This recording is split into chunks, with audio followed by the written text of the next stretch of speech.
Hello everybody, and it is good to see everybody here. Hope you're all doing well. Today was a crazy day. I mean, the day started off on the right note. We got some news that Shad Gaspard, a very positive news, by the way, that Shad Gaspard was being inducted into the Hall of Fame through the Warrior Award. He is supposed to be honored by the WWE this year, finally, for being such an amazing guy, such a hero in real life, which is, by the way, what the Warrior Award is all about. It's all about the heroic acts. It's all about living the life of a hero, of a legend, which Shad Gaspard always did. You know, he was not just a hero because of the final act of the ultimate sacrifice, but he was a hero all through long. You know, he was a hero all his life because he lived a life of a true hero. What a man he was. You know, as you guys know, I call him a brother. He called me a brother. We guys considered each other to be brothers. And JTG, also a good friend of mine, and of course a brother to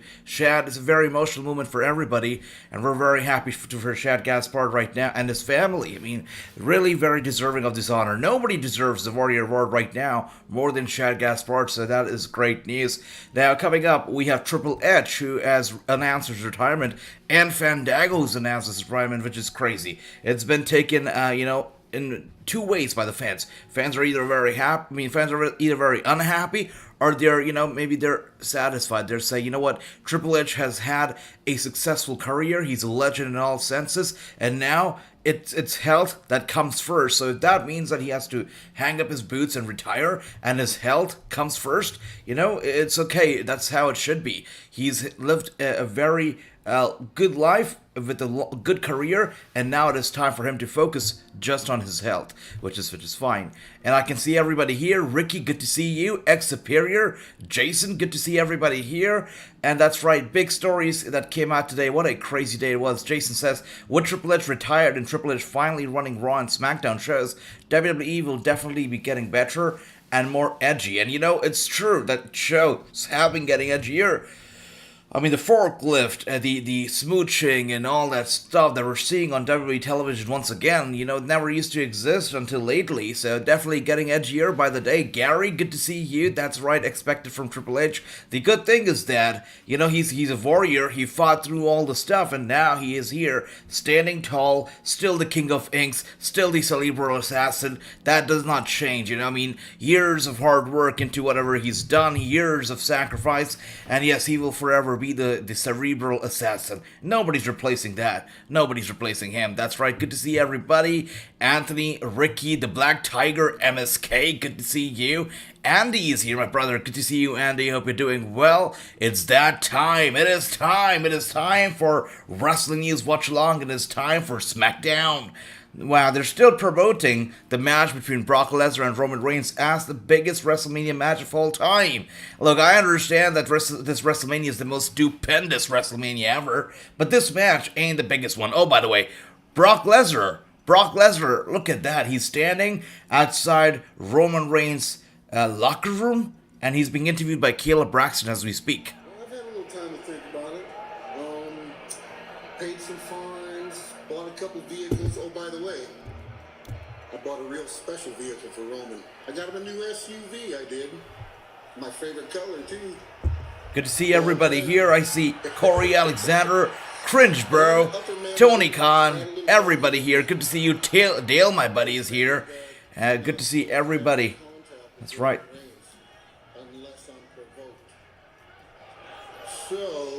And Jason, as he says right there, Brock has broken into Roman Reigns' locker room. Look at that. That's the Brock Lesnar we know. He's not going to stand outside somebody's room, very civilized, waiting for them to open up. He's going to get right in. And I see it right now. He's opened the door to Roman Reigns' room. What is that? Is that a locker room or is that a penthouse? Look at how good and spacious and beautiful it is. That is sweet. That room right there is bigger than locker rooms for many promotions out there. I'm pretty sure MLW doesn't have a locker room that's half as big. Look at the size of that thing. Roman Reigns, really the head of the table. Look at that. That's sweet. And Brock Lesnar gets a very comfortable spot. Wow. On that couch. And he breaks the damn table by placing his feet on the table. Look at that. Look at that. And Ronda Rousey is gonna be here tonight. That is, it looks like it's gonna be here. It says Ronda on the Rampage tonight on Fox. So we're gonna be seeing Ronda Rousey. It's funny how they chose the words Ronda on the Rampage, considering right after SmackDown we do see AEW Rampage. So that is interesting. We're also gonna be seeing Rhea Ripley, Sasha Banks, Queen Zelina, and Shayna Baszler in a Fatal 4-Way. Interesting. And we'll be seeing, right now, I guess, we're going to be seeing Shinsuke Nakamura versus Jimmy Uso. So let's go. We're kicking things off with a big match. Nakamura, Jimmy Uso. Let's go. And I can see everybody here. There you go. Hey, Chico. I see you, cringe bro. Hey, Chico. Well deserved for Shad. Yes, well deserved for Shad indeed. Ex-Superior, a true legend. And I'm very, excited to share this news with you that Shad Gaspard, of course you guys know that I'd interviewed him. The last interview that I did with Shad, probably the last interview of Shad ever was with me. So I had never released that interview ever out of respect to Shad Gaspard, because I just didn't want to be the guy, who just releases interviews just for the likes or the views. It's more than that. That interview had always been very close to my heart, very emotional. So I just didn't want to get it out there just for the sake of views or anything. And now that Shad Gaspard is being honored, is being inducted into the Hall of Fame, I think the time is right, and I am going to be reaching out to Shad Gaspard's family and friends, and I'm going to be getting their approval. And if I get the approval, that interview will be coming out very shortly. The last interview of Shad Gaspard, which he did with us, he did with me, is going to be out soon once I get the approval from his family. So that interview could be coming out very, very shortly, guys. And that's right, 2 retirement in 1 day. T's channel is crazy. I agree. It is insane. The game Triple H, his health comes first. He has family to think about, absolutely. And, the kind of stuff that he described, he actually was in tears while talking about all of that. It's crazy. I mean, he was blood coming out his mouth. So what happened was that he had viral pneumonia.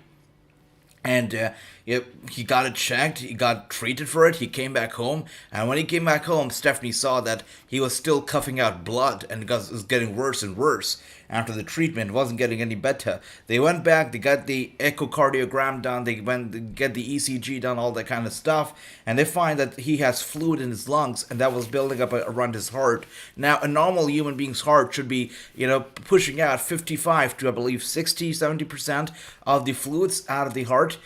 For him, it was about 30%, if I remember correctly. 30%, yes, it was 30%. And really was, something was going on really bad.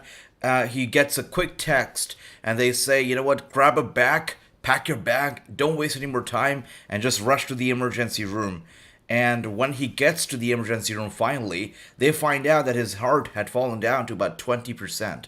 What normal for a human being should be at least about 55 to 60, 70%, his was at a 20% only. So it had fallen down about 10%, by the time he get to the emergency room. So it was getting crazy. So basically he was in the middle of a heart failure. And, all that stuff. I mean, the procedure had to be done. A defibrillator had to be placed in his chest, which is why, things got better. And he still has this in the chest, and he will have it in his chest for good. So, the only thing that we can be grateful for here is that Triple H is fine. Health-wise, he's better than ever, and he's doing well.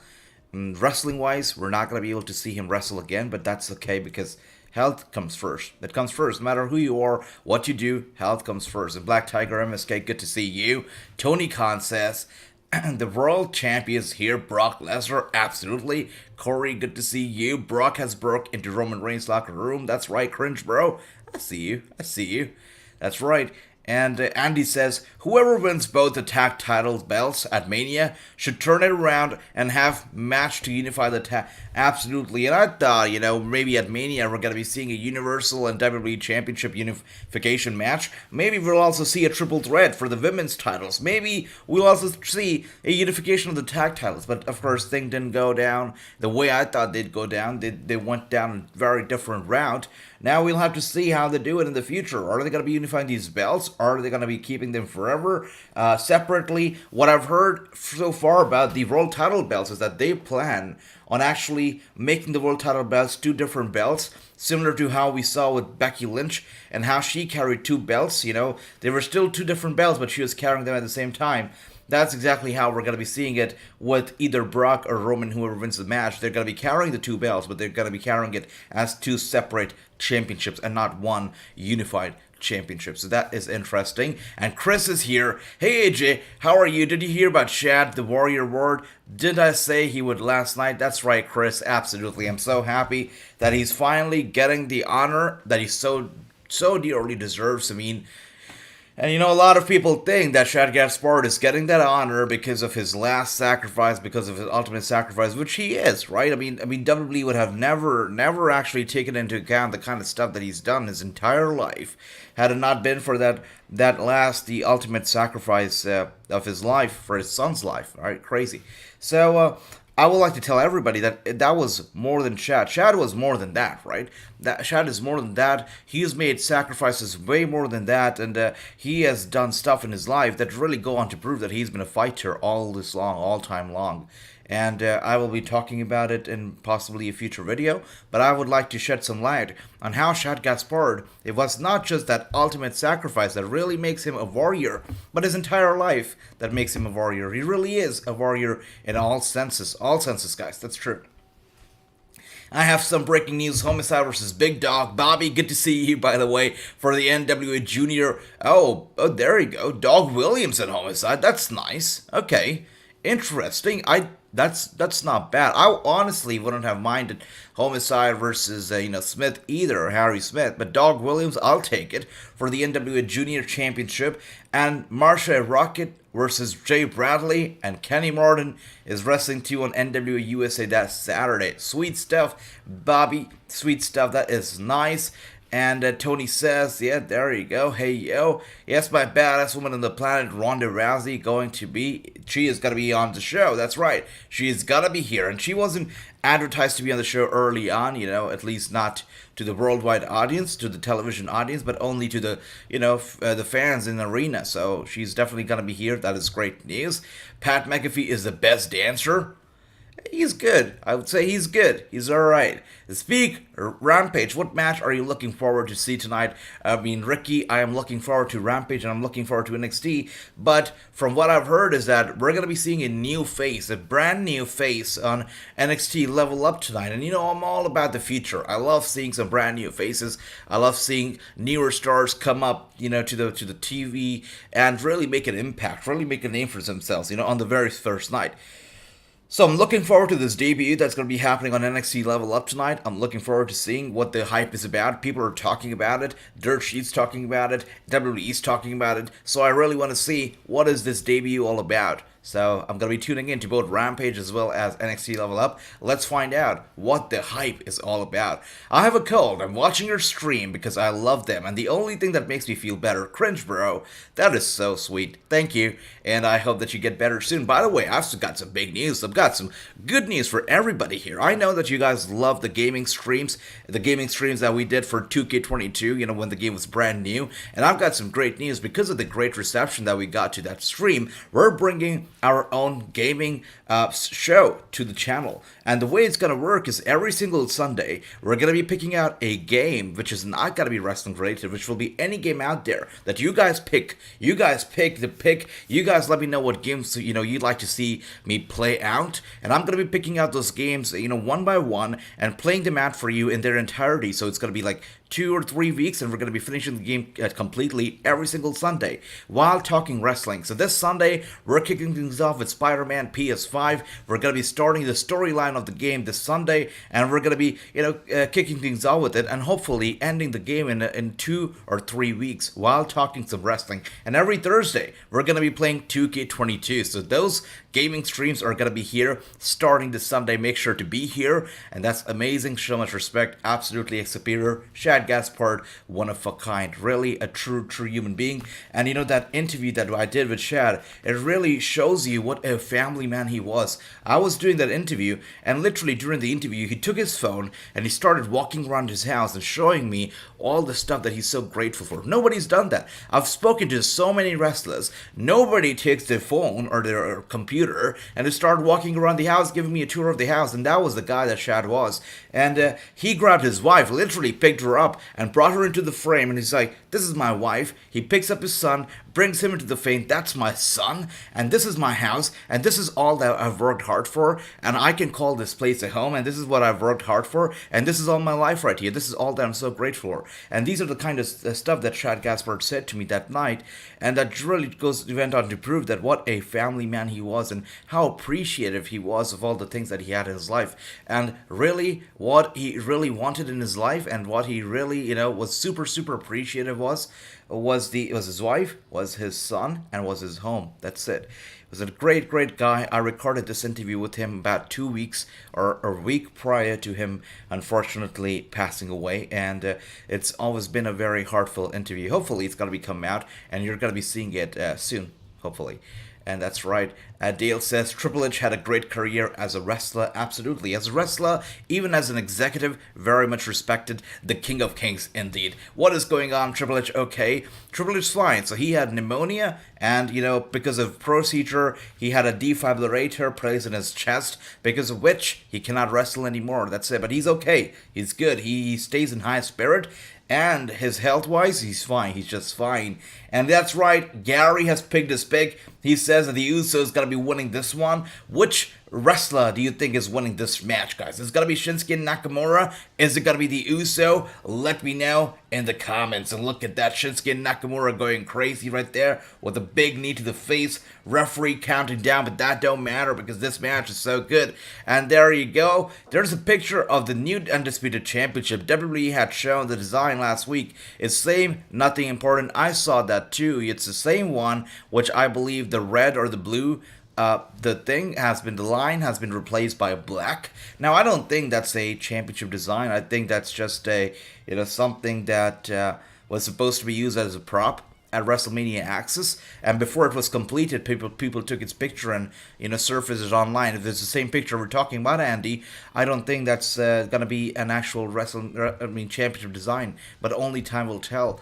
And AM, what are your thoughts on the Aldis family versus Cardano's Rebellion? I can't wait for you to call that match. Brother Jason, I'm so excited for that match, and I've got something, I'm not going to spoil it, I will not spoil it, but I've got something very special coming to this channel in very shortly in regards to that match. It's happening, it's coming in a few days now. In regards to that match, I don't want to give any spoilers, but it's going to be big. Something in regards to that match is coming to this very channel. Something, or must I say, someone in regards to that match or involved in that match is coming to the channel.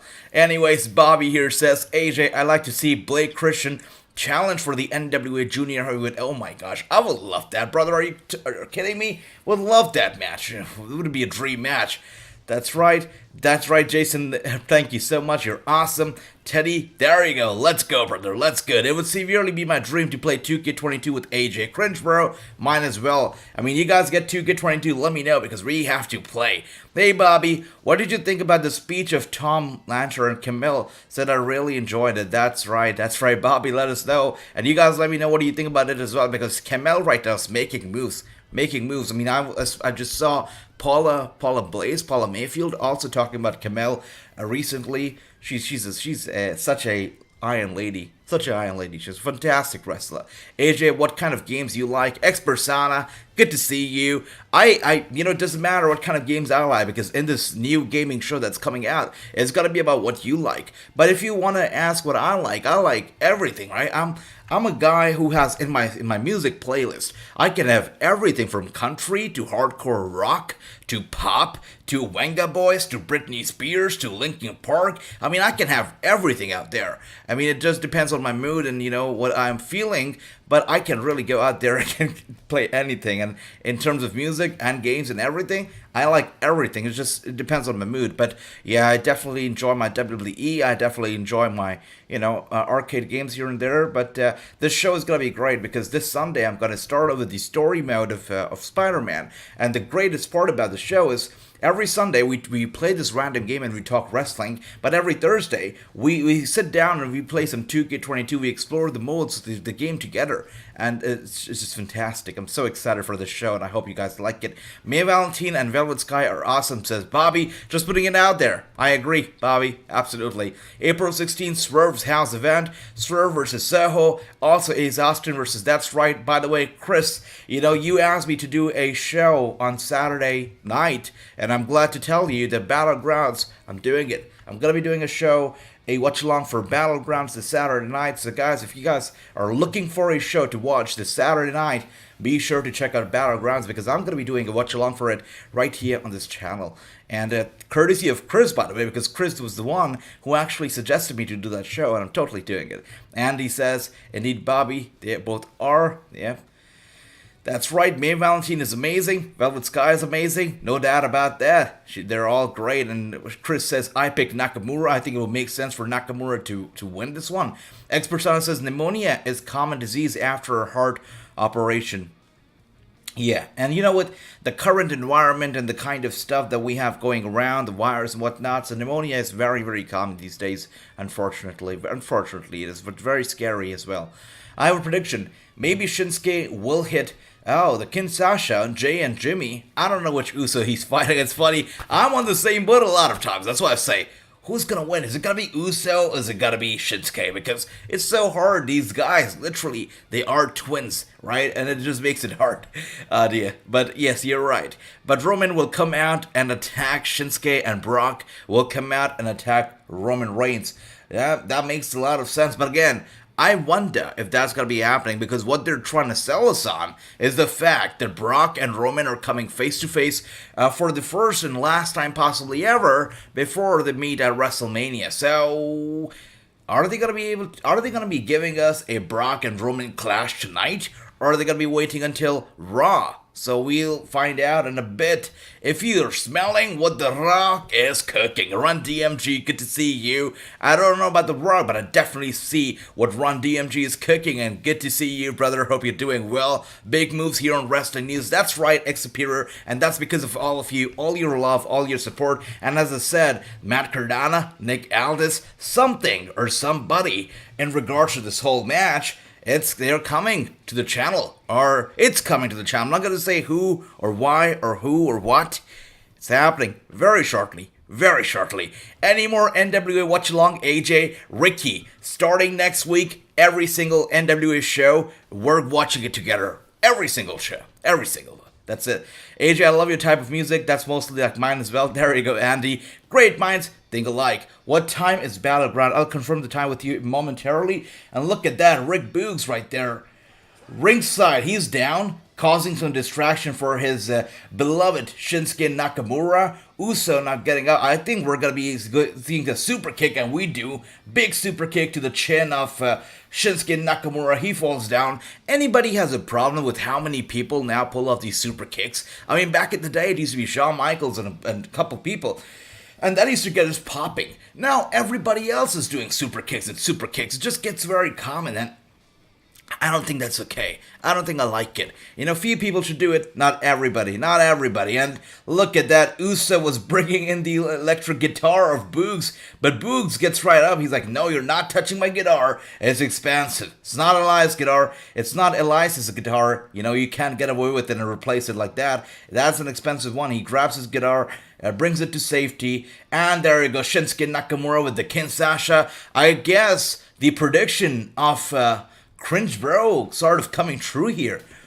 He said that Shinsuke will be hitting the Uso with a Kinshasa, and that's exactly what happened. So are we going to be seeing Roman Reigns coming out and eventually Brock Lesnar coming out? We could, because right now it's all about celebration time for Shinsuke Nakamura and Rick Boogs. Now, even though Cringe Bro thinks it's gotta be Roman Reigns coming out, sadly, what the pattern has shown to us is that Roman don't care about Usos. Yes, Usos will come out when Roman's in trouble or he loses. Roman's not going to come out for Usos. So, and that's exactly, I guess, what's happening because we have now been cut to Pat McAfee and Michael Cole ringside. So I don't think we're going to be seeing Roman Reigns here. Yeah, that's definitely not happening right now. And Ricky says, that's right, MLW watch along. Ricky, as I said last night, MLW, I've got some big news in regards to that brand, possibly coming out as well. I can't go into details because I don't know the details yet, but something big is happening in regards to MLW. It's happening right here. I can't wait to know it myself, and I know that you guys can't wait for it either. It's gonna be big. And X Persona says the Wenga bus is coming. That's right. The song came out when I was there. That's right. I see. Texas, eh? That's right, the Wenga Boys, right? Who remembers the Wenga Boys here? I see X Persona does, I believe Andy would as well. So Wenga Boys are coming to town. If you guys don't know Wenga Boys already, check them out because they were the shit back then. So good, so good. Bobby says, I like Homicide as NWA Junior Heavyweight Championship. He has a great match against Austin Aries for Junior. Check out this match. Bobby, I will definitely be checking it out. And starting next week, we're going to be checking out all things NWA together right here on this channel. 041 says, Ricky, beautiful stuff. Shinsuke wins. That is right. I brought tickets to WrestleMania like 2 weeks ago, and I got seats that are super far away. Cringe, bro. That is okay. I sat ringside for WrestleMania, but I had this giant pillar in my way that really blocked the view. And I was super jealous of the people who sat far away because they could get a better view than I could, even though I was sitting ringside. So I'll tell you what, you're going out there, have a great time, have a lot of fun. Don't worry about the seats being super far away because you're at Mania. You're one of the millions of fans who want to be there and who's actually gonna be there. So congratulations, man. Being there at WrestleMania is a big win. Congratulations. I can't wait for tomorrow night. AJ, the card is stacked. That's right, Chris. I saw the card. I'm like, I'm sold. I'm sold on this. And yeah, can't wait for it at all. And what else do we have here? Ricky Sessionsuke wins. I'm so tired of super kicks. It's boring. Andy, I agree. I used to love super kicks. They used to get me on the edge of my seat. Super kicks so hard, right to your chin, does something in your mouth, shakes up your teeth. But now everybody's hitting the super kicks and it's annoying now. It gets really annoying. AJ, are we getting any watch-alongs like NJPW Strong or GCW ROH watch-along next week for WrestleMania week? Ricky, the WrestleMania week calendar is going to be coming out very shortly, where you will get to know all the shows that we're going to be watching together. But if you have any recommendations, any special recommendations or requests that you really want these watch-alongs on here, or you really want something desk thing on the channel, let me know and I'll look into it because I am still deciding the whole schedule. That schedule will be out sometime this weekend, but let me know if you have any special requests that you'd like to see a part of WrestleMania week right here on this channel. Bobby, love that score, 1-0. AJ, I know you reported on it, but you didn't give your thoughts on Fandango's retirement. I don't know. Chris, that's a great question. Oh, by the way, Brock Lesnar having some beer in Roman Reigns' office right there. Look at that, enjoying himself, it seems.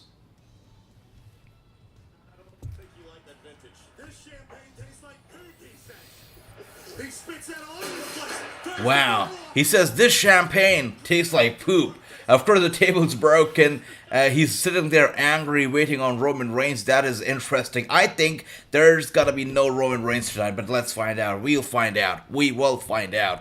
And I wonder, by the way, guys, I'm seeing some commercial for WrestleMania, which really makes me wonder, could we be seeing former United States President George Bush be a part of WrestleMania this year? Could we be seeing him making an appearance? Because I know you guys are going to be surprised, but a lot of the community service work that WWE has done in Texas to promote WrestleMania, at least 2 of those events were also, participated by George W. Bush. He was there for 2 of those events.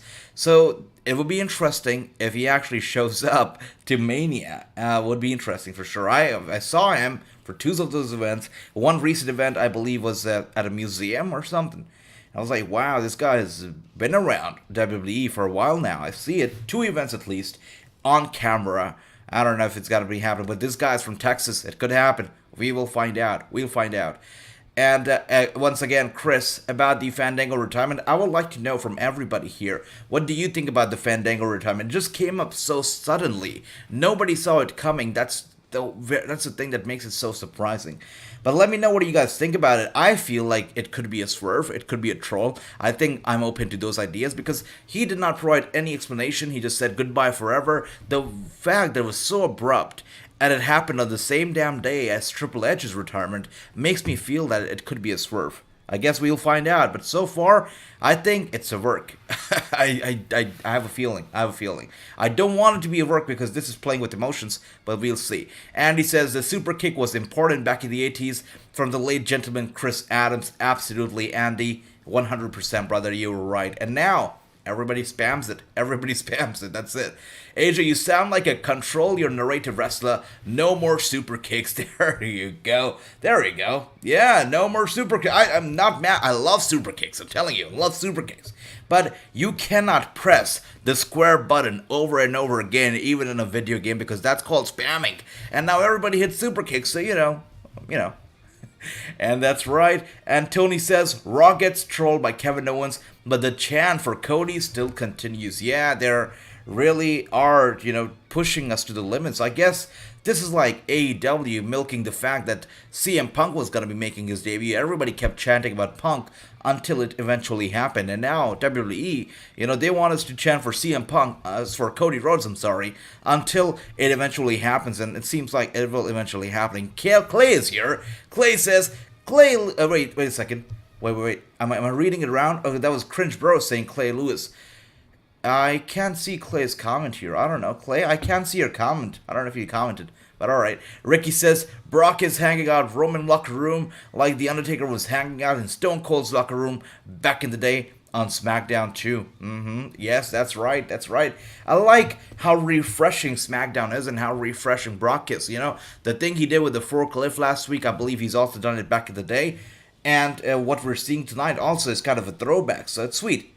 I like it. I like how refreshing it all feels. And Run DMG says, I would normally root for Beast Incarnate, but I fear Brock will take the belts home and not appear on Raw on SmackDown. Run DMG, absolutely, that is also true. It could happen, but I am here rooting for Roman Reigns, and I, of course, would root for Brock Lesnar as well, but I want Roman Reigns to retain all this while until he finally faces The Rock at WrestleMania 39. 39 happening in Hollywood. I think Roman Reigns should be undefeated and he should face The Rock undefeated, red hot, with the belts, or at least one of the belts, in a title match against The Rock. I think that'd be sweet. And that's right, Ricky, 8 days away from WrestleMania 38. It is crazy how soon time flies.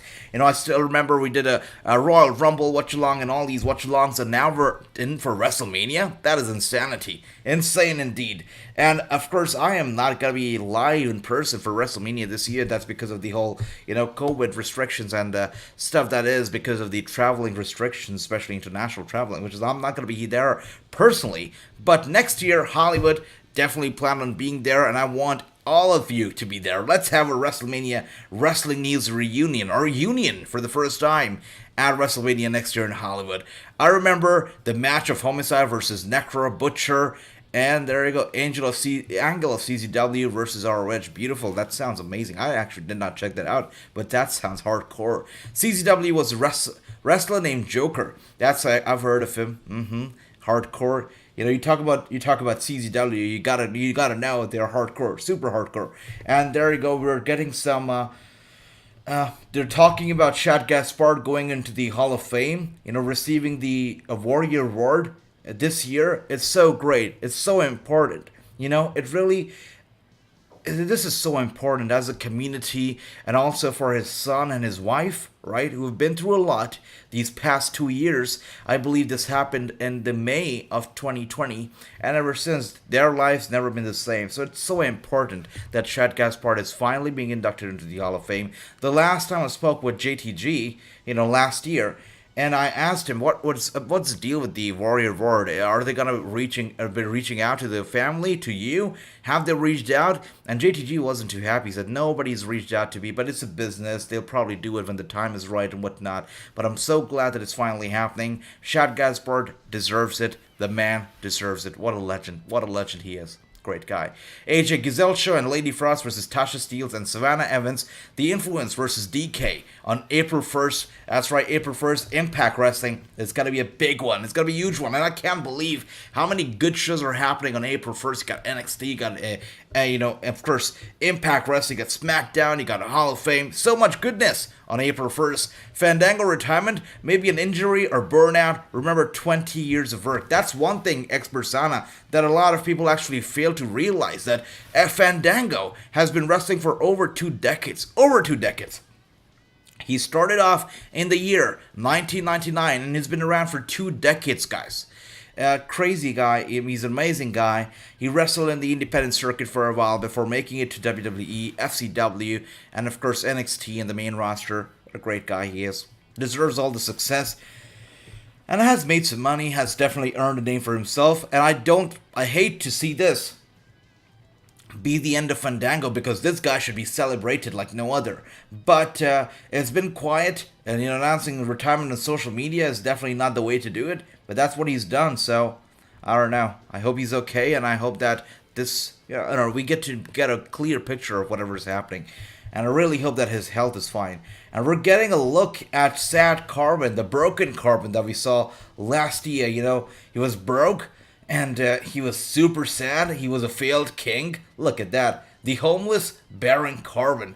We're taking a look at that right now. Sweet stuff. In case, I hope he is doing well. That's right, ex-persona. That's the most important part. AJ, do you think Fandango is just doing it to jump the gun of publicity bandwagon to get some of the rub over Triple H's retirement? Chris, I fear that this could be it. But you know what? I feel like Fandango, being a veteran in the ring, but 20 years long, I think he would have the wisdom to understand that this is not the way to do it, because he's got to get some heat for it, and that's just not the way to play with the fans' emotions. It's not the way. So I hope he's not doing that, because it just isn't going to be very well for him. People are going to be mad, and this just isn't the way to do it. But we'll find out. Eventually, we're going to find out. Andy says, just like everyone hits the Canadian Destroyer. That's right, absolutely, brother. 100% Andy. Everybody does it. Bobby says, I think Giselle Shaw and Lady Frost could be wild card in this match. Could happen, actually. I could see that happening too, and especially Giselle Shaw, for sure, absolutely. AJ, I got a question. Are we watching Hall of Fame watch along next Friday? Absolutely, Ricky. We're going to be watching Hall of Fame together, but I want everybody out here to dress up, to suit up, because it's got to be the Hall of Fame. We have to be here in our suits and our ties and our tuxedo, so bring your A game, suit up for the Hall of Fame. That's right, you look adorable, especially with that head covering. Oh, Cringe Bro, thank you for that. The turban, you mean? Yes, it's a part of my life, everything. It's a super important part, so thank you. Ricky says, WWE just post picture talking about Shad going into the Hall of Fame next week. Yes, they aired the picture on television as well. Shad Gaspard, I've got a lot of stories of him, and I really, really hope that the family approves, and lets me post that interview out, because I'm not going to be, even though I can, of course I have the interview in my possession, and we've recorded it, I will not be putting it out there without the permission of his family. It's got to be disrespectful, and I will not be doing that. So I'm going to be waiting on the permission, and I hope that I have it. And if I have it, once I get it, the interview will be posted out here, and I want everybody to check it out, because that just shows you the kind of a gem, the real guy, that what a beautiful man Shad Gaspard really was. What an amazing man. What a great guy. And we're getting a look at Happy Carbon along with his stooge right there. Madcap Moss laughing as he takes a look at the little vignette of himself. Sweet stuff. This guy, Happy Carbon, is way better than King Carbon or even Broken Carbon. This is the guy that, you know what? Another thing, guys. Happy Carbon, even though it seems like this is weird, this is, awful, what is happening here, it's a joke. Happy Carbon has never been so over. Happy Carbon has never received more TV time than he is right now. This is the best program that Happy Carbon or Baron Carbon has ever been involved in, and it's good for him because he has never, ever been so significant on WWE television than ever before. Yes, AJ, this happened in May 2020 in LA. The crazy stuff, Ricky, as I said, I spoke with him just a couple weeks ago. We did a Don't Rush challenge, by the way. I don't know if you remember it, but back in the day, there was this social media trend called Don't Rush, where you used to throw cell phones at each other, and other people used to pick it up and stuff like that. I actually did a Don't Rush challenge. I asked Zeta Zhang to be a part of it. I asked Shad Gaspard to be a part of it. I asked all these wrestlers to be a part of it, and they were a part of it. And we did this Don't Rush challenge together in May of 2020. I actually will be posting a video of that challenge tomorrow on the community tab. I'll post out a link, and you guys should check it out because, yeah, that was a sweet memory of us doing the Don't Rush challenge together. A week or two later, I did the interview with him, and unfortunately, a week later, Shad passed away. It's crazy. Andy, that's right. Day we lost Shad. That's a crazy day. Crazy day. I don't think that the Ultimate Warrior was a good person. His award must be renamed. A lot of good wrestlers have done best things. Example, Bam Bigelow saved 3 children from fire. That's right. And Ultimate Warrior, I don't want to be too political here. I don't want to get too controversial either. But it doesn't take a genius to realize what kind of stuff that Ultimate Warrior's been accused of, right?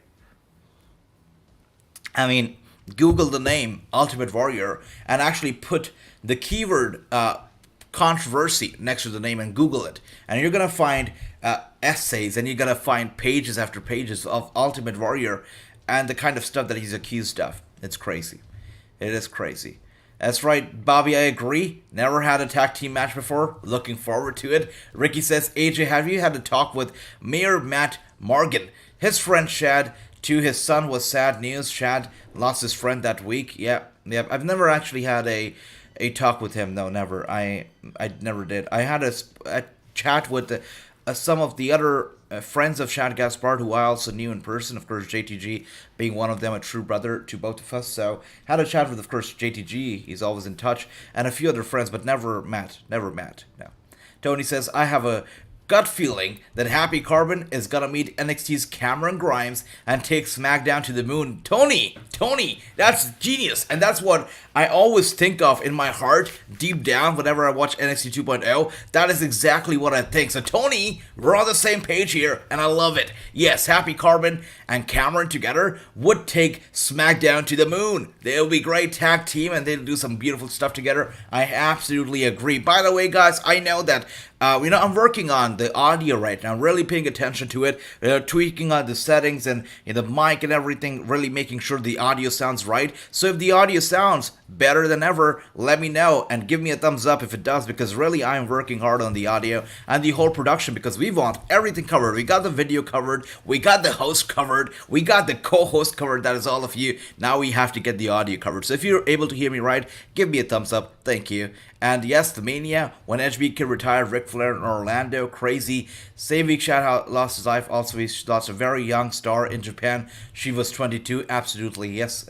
We cannot forget her. I believe that was due to suicide. It was crazy. Depression also was into play, so it was crazy. I remember that very well. That was a crazy time, crazy year in wrestling for sure. AJ, former NXT wrestler MJ Jenkins wrestled at NWA tapings. That is right, and that's one wrestler that we have been talking about for a while as well. MJ Jenkins is a true gem out there, and I think she has a lot to offer to the wrestling industry. So I look forward to it, and I see that Andy also remembers her, absolutely. And I got Kofi winning this match. Sweet. Look at that. Andy says they never changed Pete Dunne's name to Butch. They never changed it? They did, right? It's Butch now, or have they gone back? I don't know. I think they've changed it to Butch. Happy Carbon says, Run DMG says Happy Carbon most hit in WWE. Really, they find it very annoying, but I think it's working out. I think Happy Carbon is more over than Baron Carbon or Corporate Carbon ever was, or King Carbon ever was. Happy Carbon really doing the trick. By the way, just like I said, a big interview is dropping very soon. This person has never appeared on any show, any interview ever before. He's going to be joining us for an exclusive interview, and you're going to be hearing stories, politics, and more that you've never heard of before. So that's going to be happening very soon right here on the Wrassing Show. As I said, big lineup coming up and big interview coming this weekend. Happy Carbon most hated, that is right. And Gary says Kofi Kingston better take care of himself. Oh yeah, absolutely. Kofi Kingston is a true gem, and he better take care of himself. Really true, really, absolutely. It's time for Butch, says Jason. There you go. It is time. It is time. It is Butch time. Bobby says, AJ, which indie wrestler do you want to see wrestle against Homicide? Wow, independent wrestlers, you talk about them. There are so many out there that really deserve the shot. I don't know if you know this one guy, guys. There's this one wrestler that, I don't know if you guys know him, but I have been calling him a brother because I've seen him struggle and I've seen him train over the years, and he really puts in a lot of work into it.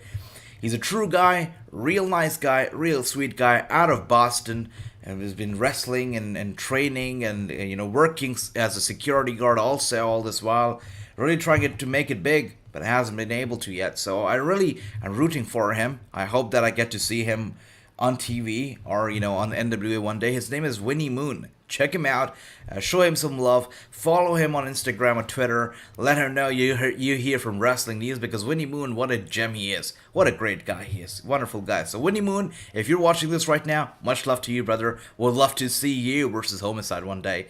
Ricky, her name is Hannah Kimura. Thank you for that, Andy. Absolutely, Hannah. What a terrible time that was. The whole wrestling world was already numb with Shannon. Well, this news also took everybody by shock, by surprise. It was a crazy year in wrestling.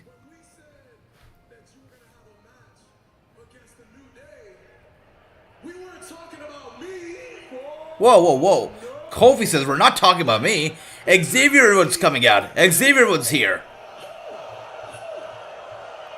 And Chris says this. Tony says it. It is time to bow down to the one and only king of the WWE, King Woods. Xavier Woods is coming out. He's here. You know what? These guys together might have taken out Big E, but they haven't taken out the New Day at all. It's not Kofi. It's not Kofi versus Ridge. It is instead Xavier Woods versus Ridge Holland. Xavier Woods coming out with the crown. King Woods is here for some retribution. He's here to take revenge of his brother, who was injured at the hand of Ridge Holland. This is going to be a good match. Let's see how this is going to be. Adrian, your scale 1 to 10. Where is Triple H ranked? A 7, 8, speaking only as a wrestler, no booker or backstage job. One of the very first wrestlers that I actually saw wrestle was Triple H, and he just, is a legend, right? A lot of people fell in love with pro wrestling because of Triple H. He's an icon. And if you compare him to a lot of the wrestlers, the young wrestlers, the newer wrestlers, I think there is no comparison, because Triple H, the King of Kings, is just stands out, right? He was the icon back in the day, and still is. I mean, whenever he's in the ring, everybody has their eyes on the game. So I would definitely rate him a 10 out of 10. Really a wrestler a lot of the current wrestlers should aspire to be like. Can move in the ring even at the age of 52, 50 years old. He was moving like an animal, putting on shows and performances like no other. Great stuff. What a legend he is. And the last match that we saw of Triple H, I can't recall. Was Batista versus Triple H the last match that we saw from the game? At WrestleMania 35, was that the last match? I can't recall if you saw. I think so, right? That was the last match that we saw from Triple H.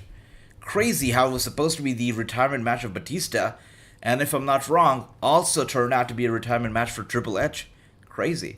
But I would like to know how you guys rate Triple H, where you see him in your ratings. And there you go. That was a very quick pinfall from Xavier Woods, from King Woods. I see it. Ricky says 1 for 1. That is crazy. I saw Xavier definitely winning the match, but winning in such a fashion, in a roll-up way? That's weird. Okay, anyways, we had the match, guys. Xavier Woods back, and he pins Ridge Holland. I guess we should be happy about it. This is no retribution. This is no revenge. This is just coming out there, rolling him up for the 3 count, and getting out of there. This guy didn't even stay in the ring to celebrate. That's how much of a king he is. And Paul Heyman here. Paul Heyman.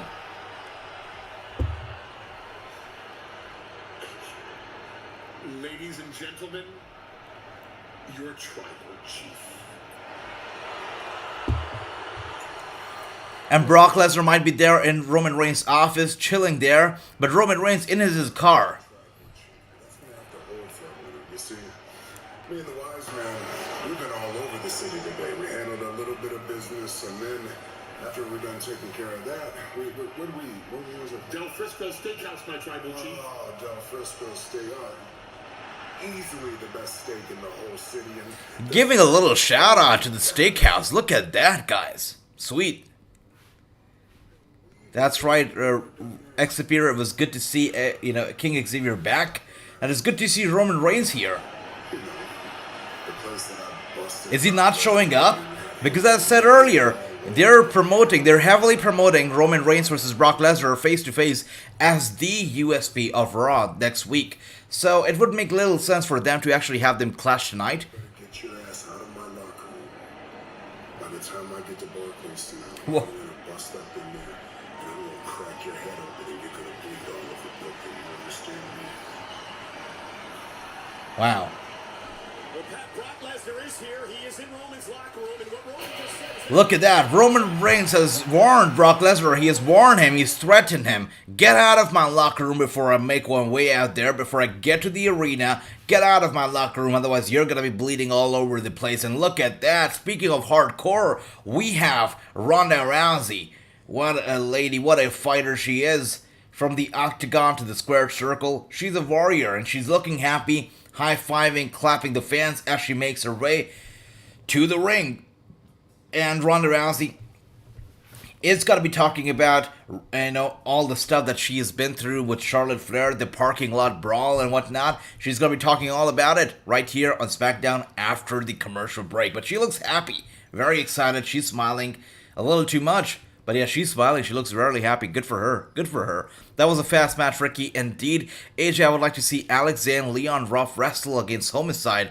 Would love that absolutely too, brother. 2-0. Love it. I miss going to Dory Funk Junior's Wrestling School here in Florida. His students were great. There you go, Andy. Wow. You guys should be... I can't wait. You know what we should do? We should bring back my podcast that is Open Mic Wrestling, which is by the fans, for the fans. We get you on the podcast, and we talk about your experiences as a wrestling fan, the stuff that you like, the stuff you don't like, or the stuff you appreciate. What makes you a wrestling fan? What makes you unique? All that stuff. We need to bring it back, and, I'm working on it sideways as well. Maybe after Mania, we'll bring it back in a whole new form that's going to be coming back, and I would love to have you on the show sometime, all of you, and talk to you about you as a wrestling fan. Would love that. And Triple H's last match was in Japan, says Ricky.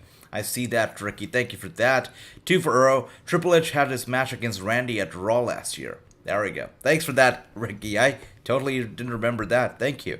Ronda Rousey coming out, says Andy. WWE Evil is a good show. Definitely have to check it out. Triple H was the cornerstone of the Attitude Era. Definitely was. If you look at the Attitude Era, if you look at the 2010s, the PG era, also the WWE champion back then. If you look at Cody Rhodes, Triple H has a big hand in the development of Cody Rhodes. If you look at the legacy, the team that they had with Randy Orton, Cody Rhodes, Ted DiBiase Jr., Triple H was involved in a big feud with them, and he is the reason why, the legacy actually rose up the ranks and really became something because of Triple H. So really, he gets a lot of credit for all of it. He gets a big credit for NXT. Definitely a legend. AJ, The Factory, Araslow, and Nick Comrado were wrestling at NJPW Strong Tapings on April 10th. Beautiful. Beautiful. And as I said, we're going to be watching NWA together starting next week. And NJPW also on my radar. Would love to have it on the library as well for all of our watch-alongs. She better take Charlotte's title at Mania. It'll be best for business for the Fox channel. Andy, I'm a big Ronda Rousey fan. And I'm a big Charlotte fan as well, so I would love that. I love Charlotte Flair, I love Ronda Rousey, and you know what? I'm very happy with this match. I'm excited for it, and I would be happy if Ronda Rousey wins, and I would be happy if Charlotte wins. It's going to be great either ways. Looking forward to it. And speaking of that, that's right, it's going to be good. Stone Cold Steve Austin is always good for ratings, always is, always was, and always will be. And speaking of that, right now we are indeed on a commercial break, which means that we have some little time to actually get on the PlayStation 5, play out some games, play out some matches, do we? Or we do not. Oh, guys, every time I try to get on here, they get back from the commercial. The commercial's way too short when I want to get on the PlayStation. Look at that.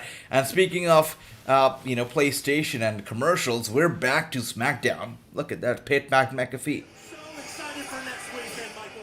Ronda Rousey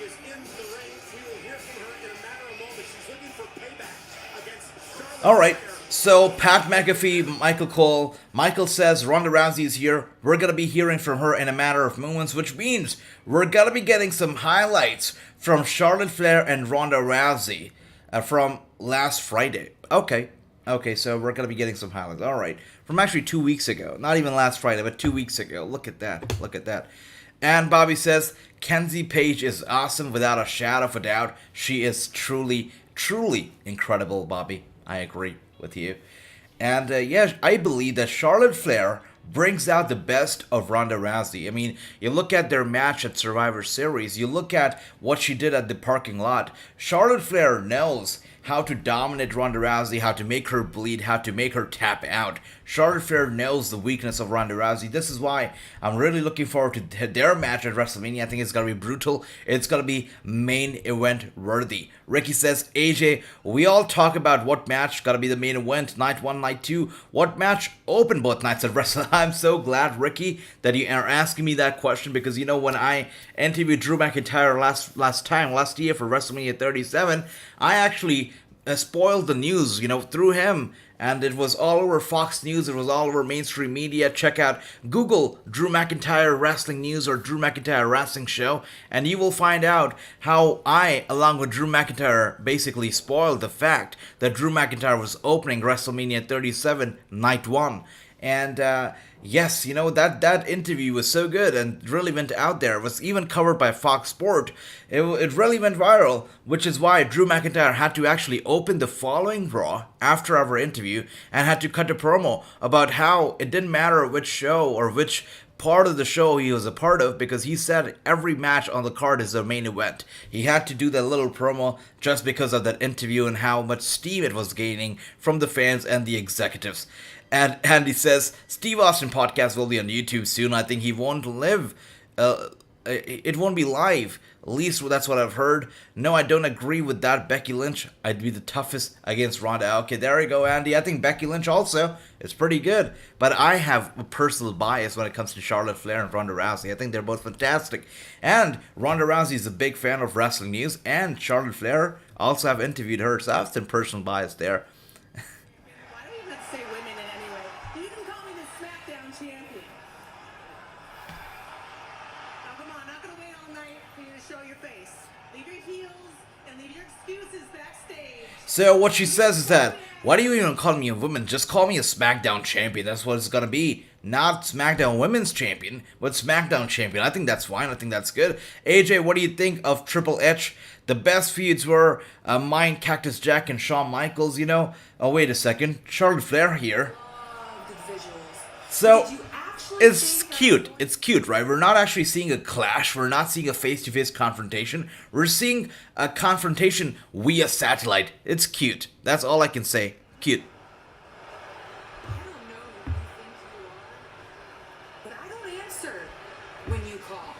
You're the contender, I'm the champion. Contender, champion.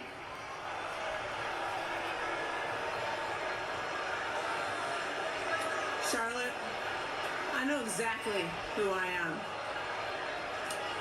I'm Ronda Rousey. Did you know that when I was 14 years old, I broke my first arm? That's right. That's true And I story. loved it. That's I right. was so proud of myself, I started keeping count until I eventually lost count. That is true story. And if you guys want to know more about Ronda Rousey, her crazy childhood, and how she got into wrestling, into MMA, and all that kind of stuff, really read her book, Ronda Rousey, My Fight for Your Fight, because that book really details Ronda Rousey, who she is as a person, her childhood, her upbringing, the hardships she faced, the challenges she's faced, and how she's overcome all of them. This lady right here, Ronda Rousey, is a scientific miracle. And you probably, I don't know if you guys know it, but when she was... Wait a second. If you beat me at WrestleMania, it will hands down be the biggest victory of your career. Whereas when I beat you at your own game... Right, let's see if you guys can actually hear me. Are you guys able to hear me? Because I believe that I lost my internet for a second right there. Let me know if you guys can hear me, because I definitely had some internet issues there for a few seconds. Thumbs up if you guys can hear me and if you're still with me, guys. It happens. When you're having a good time, these internet issues, they're bound to happen. But let me know if you guys can still hear me.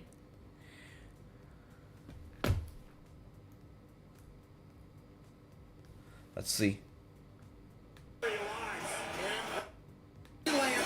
Oh, perfect. Thank you for that, Chris. I was wondering if I'd actually reconnected with that, but thank you for the confirmation. I'm glad that we're still connected. I had a little bit of an internet glitch right there, but you guys are still here. We're still here, and look who else is here. Ricochet, making his way out, the new Intercontinental Champion, the master of the 630 slash.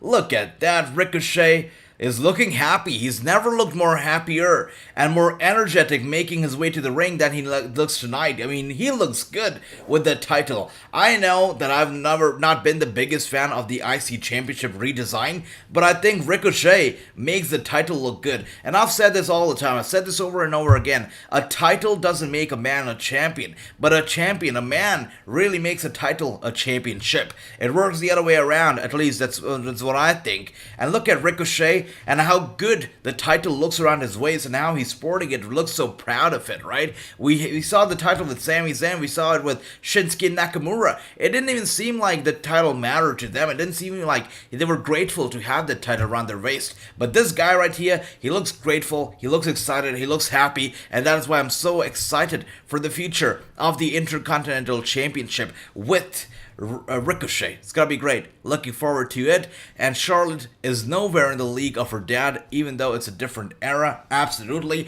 And look at that. We're seeing the return of the kiss cam. And who are they gonna be kissing tonight? Is it gonna be the same lady again? Because we've seen the same lady at least twice before. But they're scouting around the ringside. They're looking for somebody who they kiss. Are they gonna be nobody? No, are they kissing nobody? Wait a second. Wait, no, there's somebody. There's somebody I got. Don't tell me the same lady. It's not. Okay, it's a different lady. Sweet. You know what? I am pretty sure that this lady has to be a plant. This lady has to be an independent star because there is no way in hell that a lady like that is sitting ringside all by herself with no friends, no family. This has to be a plant. For sure a plant. Look at that, that's sweet. You know, I believe the last time we saw kiss cams were when the great Khali was around, when we used to see the Punjabi Playboy, the kiss cam stuff. So this is definitely the first time we're seeing the return of the kiss cam since then. And again, you know, a hint and a move towards a more edgier product without a shadow of a doubt. So you think Ronda is going to be a main event night 1, night 2, or Becky and Bianca match? I think it's going to be Ronda night 1, but I totally think so. I do think so. And Chris says, I hear you. Thank you for the thumbs up. Dale, my brother, thank you for that. Everything Ronda said is true. She's my favorite UFC fighter. Andy, I totally agree. You know, I started watching the UFC because of Ronda Rousey. What a fighter she is. What an athlete she is. And even more than that, the lady that she is beyond the ring, she's a tremendous lady, and I respect her for that. She's great. And you're back. That's right, Exipir. I'm here. What? I see the comments there. Welcome to the stream. Good to see you. Welcome to the channel. Welcome to the family. Andy says, yes, Bobby, that was good tag team title defense from Hex. Absolutely. And Gary, I can't see your message right there. The kiss cam was around when Maria Kanellis. Yep, that is right. Maria Kanellis, and Kelly back in the day, the Divas era was interesting for sure. And you know what, guys? This allows us to get on 2K. Let's have some fun. We are on commercial break. Let's have some fun before we get back from the commercial break. Let's go for a handicap match. I'm feeling it right now. So let's go for you know what? Actually, let's go for a 1-on-2 tornado match, and let's pick Ricochet. Ricochet, where are you? Come on, Ricochet, don't let me down. Ah, there we go. There he is. He's looking good. And let's pick the other two. The Kiss Cam was around with Maria Canales. That's right, 2 for 0. I like Ricochet in this one. I had refresh watch along stream. You cut off AJ. Thank you for that, Ricky. Yes, there was an internet disruption for a split second right there, but we're back. We're having fun. Right now on commercial, and that's why we're looking for, some 2K right now. So let's look for Humberto. There he is. This is perfect. The match that we're going to be seeing on TV right now are probably going to be one-on-one, but right here, we're going to be playing out a handicap match situation. Where is the SmackDown Arena? Let's go for the SmackDown Arena, and there it is. Beautiful stuff. Let's start the damn match. Yeah, it's going to be Ricochet versus Humberto and Angelo. This is a hard mode, so we're not playing on easy difficulty, not on normal. We're playing on hard. And yeah, let's enjoy this damn match, guys. Let's enjoy the match. WWE Universe, prepare to have your mind blown. Making his way to the ring, the master of the splash, Ricochet. With the arrival of the one and only, the energy level has just been pushed through the roof. The following contest is Sweet. a handicap match. Bobby says Ricochet is his pick to win. I think so too. New Intercontinental Champion, making his way out. Wrestling in his perhaps the first match since his victory, since his championship win. So definitely it should be him winning this thing. The momentum is on his side, and the momentum should be kept alive without a shadow of a doubt. That is right, Ricky. We back. We in this. We're here for some fun. As I said, tomorrow we're gonna be here to watch Battlegrounds, and thank you to Chris for just suggesting that show. And I would like to tell everybody, if there's a show, if there's a match you want me to watch with you, feel free to let me know as a family, as a brother. Let me know, hey AJ, I want you to watch this match with me, please. Let's watch this match together, and I'm gonna do it, and I'm gonna watch it with you. So Chris suggested Battlegrounds, and that's why we're watching it tomorrow. AJ, did you know former wrestler Ricardo Rodriguez is back in rehab? Oh dear. Andy, I knew that he was struggling. I knew that Ricardo Rodriguez was also in India for a brief moment. He was here working with the great Khali on the CWC Academy. So I knew that he also went back home in America and Mexico, and I know that he wasn't doing very well. I did hear about that here and there, and the fact that he's back in rehab now, I hope that he gets the help that he deserves, and really, he gets better, and he does better, because he is a good guy, has a good heart, sweet guy. Definitely, wanted to make it big as a wrestler, not an announcer, but as a wrestler, and I respect that. So hopefully he gets the, help that he really, really needs, and really is able to turn this around and make a better life, really. I'm praying for him, because, the good thing is he's in rehab, and he's getting help, and hopefully he's able to capitalize and really get something out of it. We're praying for Ricardo for sure. And Chris says, Asia, this is the best WWE game since 2K16. Cringebro says, no, 2K 2014 was the best game. It's good. It's good. I still miss my SmackDown vs. Raw games, but this one's good for sure. Ricky says, I pick Ricochet. I pick Ricochet, says Chris. What time is Battleground tomorrow? That's a question that I actually should confirm with you right now as we speak. Give me a second. I'm going to be confirming the time for Battleground as we speak right now. 1 second. Just a quick second. Battleground. Let's see. What time is it tomorrow? Interesting. It's happening at...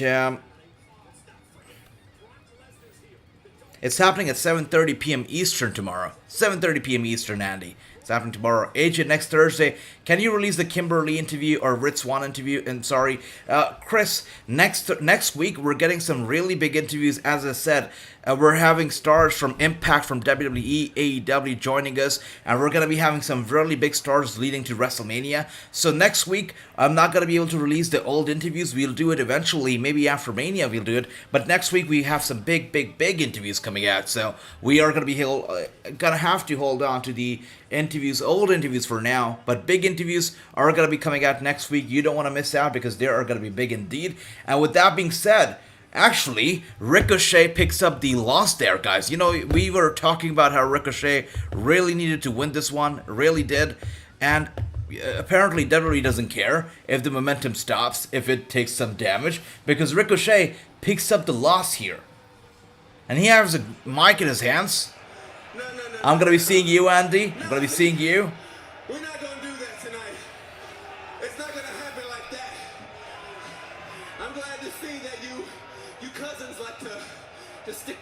huh?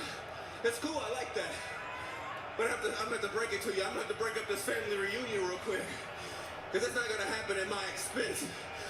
So Humberto Carrillo, how about you bring your tail on down here right now, and you get in this ring, and you come take this L like your cousin was about to get. Chris, don't be sorry. I want to release the Kimberly interview as well, but I want to tell you that everybody is in for a treat. I'm in for a treat. Everybody's in for a treat because next week, leading to WrestleMania, we're having some big interviews. And yes, next week, we're going to have more than one or maybe more than two interviews coming out. So, really big week for us, really big week for wrestling. Make sure to be here because, yeah, big things are going to be happening next week. And look at that, the match has been restarted. It is Humberto and Ricochet going at it right now. Ricochet says, you know what, you guys can have your fun, your family reunion, whatever the hell you want to do, but it's not happening at my expense. And that's why he asked Humberto to get in the ring, back in the ring. And look at that beautiful drop kick. Humberto rolls out of the ring once again. Is he actually going to be leaving? Or is he going to be man enough to get back in the ring? We will find out. But let's see. Andy says, did you know Ricochet went by Prince? That's right, Prince Puma and Lucha Ground. Absolutely, it did. A prince indeed, right? Prince indeed. And I think he'd make for a great king in the WWE too. So next time we have a King of the Ring tournament, I'd like to see King Ricochet. You know, from Prince Puma to King Ricochet, I think that would make a lot of sense. That's right, Chris. I cannot wait either. As I said, big stuff's coming. Impact, WWE, AEW, big wrestlers appearing on the show. I'm excited, and I know you guys are as well. And look at that Humberto, by the way, dominating this match right now. That is not right. I'm going to restart this because this was CPU versus CPU, and I'm not going to actually, pick up the loss here. I'm gonna get hold of Ricochet. This is a 1-on-2 tornado match, and I'm going to be playing this out. That match is underway. No rush to the superstar facing off against the numbers game. $5 million if you make any kind of match, it would be this. Two opponents at the same time. Gary, I see that, 2 for 1, but the match has been restarted, so we'll see what happens after the commercial break. The match has been restarted as we speak right now. Let's see. Wow. Yeah, this game is good, but on hard difficulty, this game gets hard. It gets really hard. Ah, dear.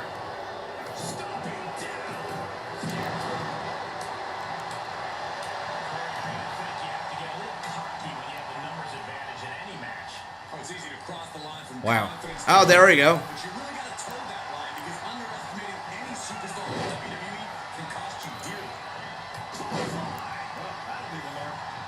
Whoa.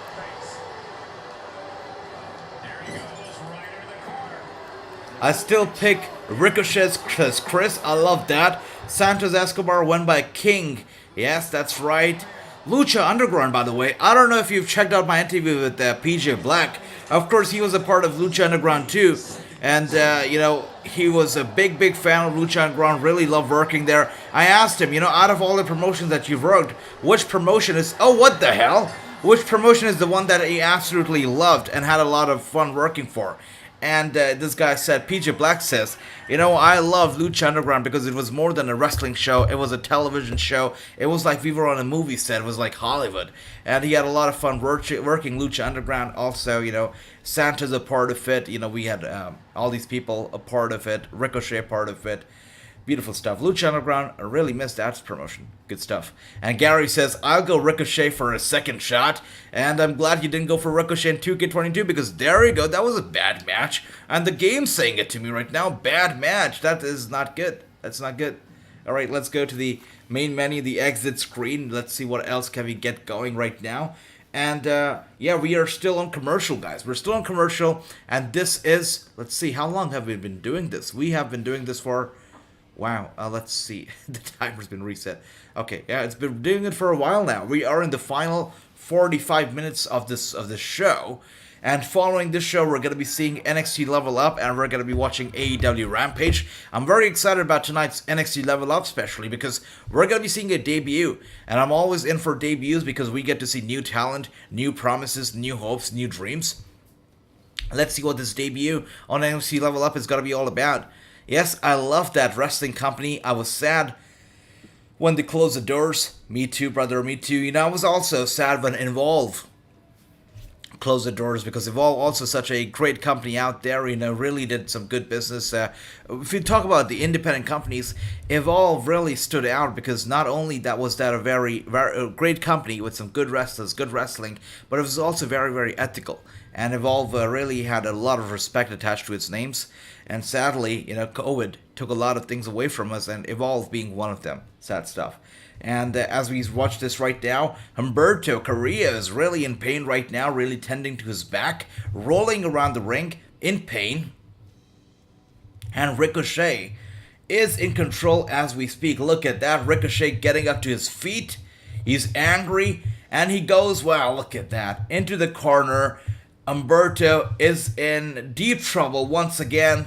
Irish rips him into the corner and like a bulldozer smashes against Humberto. Once again going for the third time and successfully connects. Now going for a springboard. Springboard connects once again. Ricochet is in control. Angelo Dawkins realizes that the tables have turned. And Humberto is in deep, deep trouble. Ricochet in position. Gets the knee pad up. And what is he looking to do now? And Angelo gets involved. Wow, Humberto going for the roll-up, but Ricochet kicks out. Ricochet once again. Wow, no way it's going to be happening. There you go. Ricochet in control, gets Humberto down. Got to go for the big.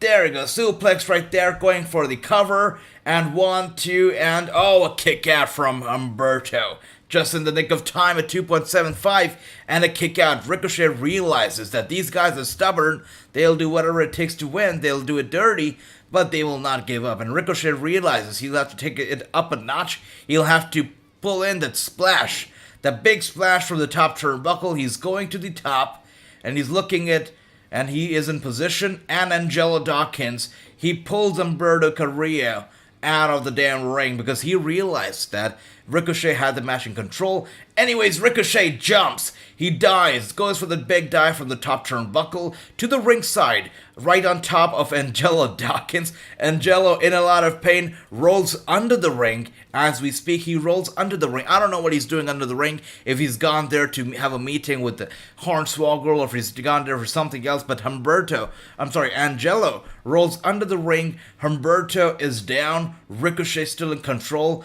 Gets Humberto into the ring, and as Ricochet was about to climb into the ring there, Angelo Dawkins grabs him by his foot, stops him from getting into the ring, and makes this match end in a countout, which is why the match ends in a countout, and the winner of this match, once again, via countout, is Humberto Carrillo.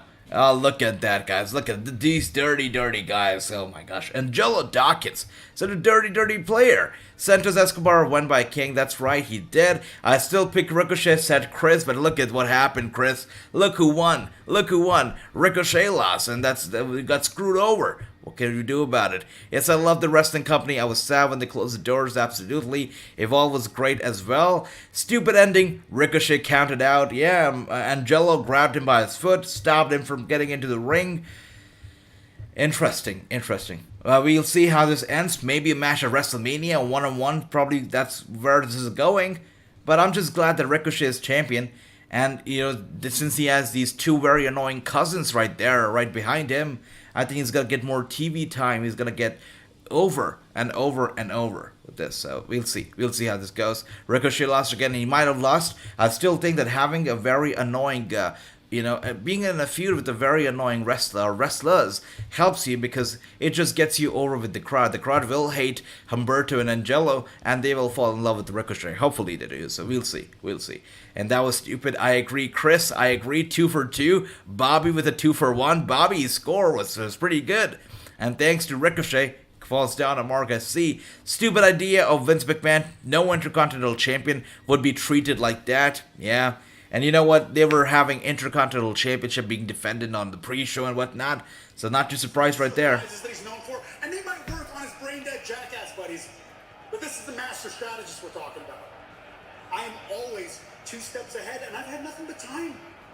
These past few months where all he's done is get under my skin, I've had nothing but time to dream up all these fantastic ways of hurting the man, and I promise, Megan, that is what's going to happen. You know the one problem I have little problem with that jackass guy Johnny Knoxville actually getting a match at Mania. I have little problem with that, especially with the match not being for the title. I have little problem with that. I have little problem with that. But the fact that Johnny Knoxville has not appeared in person on the show even once to sell his match against Ricochet, against Sami Zayn, really it drives me nuts. I mean, if you're really into this match, if you really want this match to happen, if you really want it to be a success, at least show up on SmackDown once. I'm not saying show up every single week. Show up once to really sell your match and build your match leading up to Mania. Knoxville has not appeared even once, and I have a big problem with that. And look at that, Austin Theory being chased down backstage by Pat McAfee. This is a Tom and Jerry live action as we see, oh, whoa. Austin Theory knows exactly the kind of hole Pat McAfee is not going to get into. Tom is not going to follow Jerry into that hole. That is Vince McMahon's office right there. And Pat McAfee knows that his limit, he can't get into the boss's cabin without permission. Only Austin Theory can, apparently. And you know what time it is, guys? You know what time it is? It is boss time, because right now we have Sasha Banks and Naomi making the way to the ring.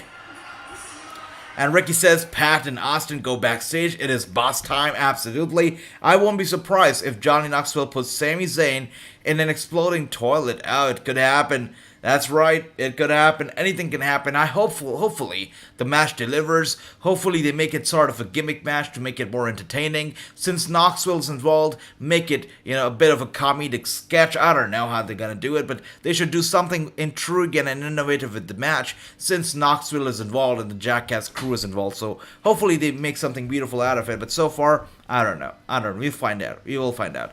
Zayn versus Knoxville's gotta be brutal. I hope so, Run DMG, because the build-up has failed to impress me so far. But we'll see. We will see. And Chris says AJ Knoxville showed up during Zayn games on SmackDown. Yeah, okay, I see. Zayn games on SmackDown. Now, when was this though, Chris? Was this a few weeks ago? Because recently, I don't think that we've seen him.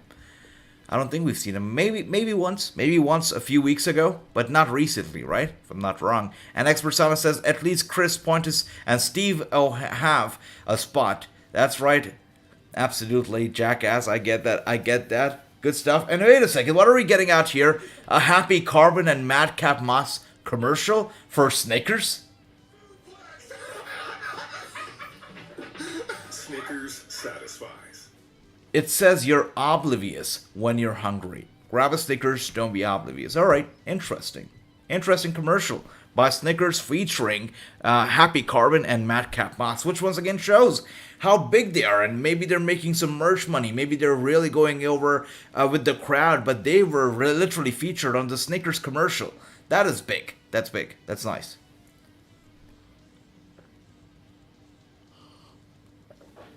That's nice, and as I said earlier, guys, this upcoming week is going to be big, of course for wrestling, but also for wrestling news. And starting this weekend, we're going to start off with our big interviews that are coming out. This weekend's interview perhaps going to be one of the biggest that I have ever had the pleasure of doing. We're going to be making the news. We're going to be making the front page of every single wrestling news source out there, because really this interview that's coming out this weekend is going to be having people talking. This guy's never appeared on any show, no interviews, nothing like that. He's been very, very silent ever since he's left the WWE, and now he's getting on our podcast to talk, and we'll see how that goes. We will find out all about this guy when he joins me on the Wrassingh show this weekend. It's gotta be good, without a shadow of a doubt. It's gotta be good. And what else do we have here? Let's see. Chris says, remember when Zayn was in the shopping cart and didn't want to ramp over the ring at the end of the night? Oh, I see that. Yeah. I see, Chris. Absolutely. Yeah, you know, I've been very critical of this match between Zayn and Knoxville, and the only thing that makes me a little less critical is the fact that it's not for the championship, and they can do whatever the hell they want. I mean, I hope the match is good, but the fact that it's not for the championship really makes me happy. I'm okay with it. So, and as the poll suggests so far the poll suggests that this Sunday we're gonna be playing out Spider-Man, because you know the two games that were up for grabs when it comes to the live streaming was either Spider-Man or GTA Online, and most of you have picked Spider-Man. So we're gonna be taking on the storyline of Spider-Man for the PlayStation 5 starting this Sunday. And we're going to be taking that game up for about 2-3 weeks until we can finish it all off every single Sunday. And we're going to be talking some wrestling, we're going to be playing the game out, and we're going to be having some fun. What about my picture of Bailey? Leave it on TV. Hall of Fame Friday night. I am drinking Pepsi. Clay, that's great that you're drinking Pepsi. Straight edge is always the way to go. I know another guy who loves his Pepsi is CM Punk. That's great. And look who's here. Too Sweet, Pistol Pete. Good to see you, brother. I definitely was missing you. It is good to see you. And that's right, AJ is always matching. And look where we are. We are in the office of Wrestling News. Look at that on TV. And that's my character right here. That's Wrassingh as we speak. And what do we have to do here? Let's see. Let's find out what this is going to be all about. This is the office of Wrestling News. I'm going to give you a quick tour of it. Looks beautiful, doesn't it? Look at that. Nice little office we have here. Do you think Triple H should be inducted into the Hall of Fame? Absolutely. But when, though? Is it going to be next year? The year after? I totally think he deserves a spot. When is it going to happen? I think maybe a couple years. But definitely should be happening, Gary. I think he deserves to be there. Solo? Totally do. But what do you think? Do you think he deserves an induction? Let me know if you do. Let's see. And Pat McAfee is ringside. He doesn't look too happy, obviously. And look at that. Michael Cole is talking about Triple H retiring. We're getting some headlines from Fox News and all these mainstream news. Economic Times. WWE star Triple H announces retirement. Triple H announces his career is over from Yahoo, ESPN. All the mainstream media outlets were talking about Triple H earlier today. Crazy news that yes, Triple H is done for when it comes to the wrestling ring. It's crazy. You gotta wear a lot of colors for NXT. That's right, Too Sweet. I do. And that's why I go with the pink, right? Because NXT, the most predominant color is pink, so I go with the pink. Sasha Banks and Naomi are my pick to win. There you go, Bobby. Love that. What game you playing? Chris, it's the GTA 5. Online is what I'm playing right now. And let's see what this is all about. They want us to go to Special Crate. What do we have to do here? Let's see. What can we get done? Okay, what do we have to do here? Let's see. Select your warehouse and purchase a special cargo. Okay, let's see. This is the warehouse, I'm assuming. Yeah, there we go. That's our warehouse. We get it and we purchase it. And we're going to be getting a good match here. I think this is a fatal four-way. That's right, that's what it is. And Liv Morgan is making her way out. And just like I said, tonight's episode, I mean, it's not tonight's episode, sorry, this weekend's episode, where this very special wrestler joins us on the Wrassing show, he also talks about Liv Morgan. And, really talks in details about Liv Morgan, about the hardships that she's faced in the WWE. Little known stuff about her, stuff that fans do not know. What kind of difficulty she's faced early on in her wrestling career, all that kind of stuff. This interview, very in-depth and really goes out there. So I can't wait for you all to see it, to check it out. And as since Win says that WWE is a sports entertainment and not wrestling, nothing can surprise me. Ex persona, that is the way to look at it. Beautiful stuff. Chris says, I picked Banks' team. True Andy, 100%.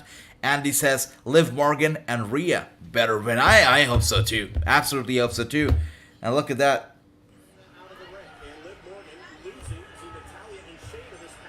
Good.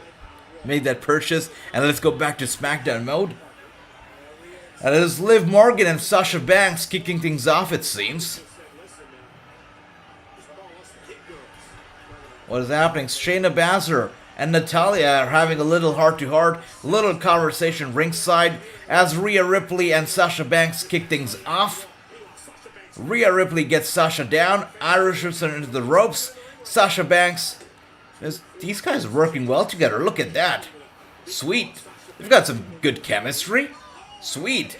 And Sasha Banks with a big right hand to the jaw of Rhea Ripley. Rhea Ripley kind of dazed. Sasha Banks climbing the top turnbuckle and goes down. And look at that. Sends Rhea Ripley flying across the ring. And then Irish whips Shayna Baszler into Rhea Ripley, into the corner. Both of them down. Sasha Banks totally in control of this match as we speak. And is she going to her...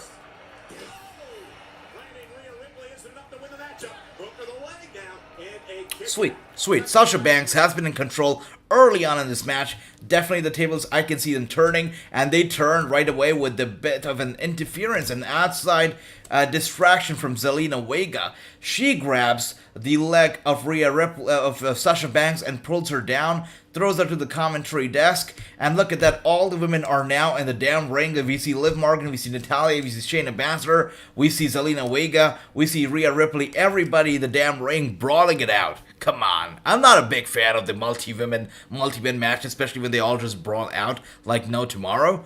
But that was crazy. Everybody in the ring brawling out at the same damn time. Gary says Shayna is going to be winning. Let's see. Chris, again, Chris, good to see you, brother. Welcome to the stream. We missed you. Come on, Rhea, hit the riptide. Yeah, hit it already. Ricky says, I got Liv and Rhea. Look at that, beautiful. And till next time, my friends, have a patient. I have patience. Or Ricky X Persona, I hope everything is well. Everything is well, brother. And right now we are on GTA Online. Again, this is the office of Wrestling News as we speak. Look at that beautiful office right there. That is Wrassingh, your host, right here. And we are walking out of the Wrestling News office as we speak. Let's see, and we want to go down to the vehicle. Let's go down to the vehicle. Oh, there is no vehicle. Let's go down to the road. Let's exit to the road. And right now, we are playing out GTA Online. We're having some fun because SmackDown is on commercial break as we speak right now. What is this commercial, by the way? It was holding kind of a power over me. I was always craving more and more. Like, it was never enough. What is this commercial? Okay. Yeah, these commercials are important. Really, should let us know, should let everybody know that it's not, that addictions is never a good thing. Addiction to anything is never a good thing. So nice commercial. They need to stop insulting the women. That's right, absolutely. And X Persona, I hope that everything is well. Please take care of yourself, and I'm going to be seeing you soon, brother. Please take care. And look at that, guys. We are just 8 days away, as Ricky pointed out earlier. We are just 8 days away from WrestleMania 38. Crazy indeed. And we have to go down to the ground. Yep, thank you for that. Ricky says that is a nice office, AJ. Thank you, Ricky. Thank you. Anybody out here who likes to play GTA, would like to play it out with me once in a while, let me know. And we can get on the live stream one day during the watch along and we can play it out together. Anyways, we are down out of the office. And we have to collect the counterfeit goods. So let's get that done. But first, let's find a vehicle. We gotta find a vehicle. And I don't have a weapon. That's not nice. Need to find a weapon first.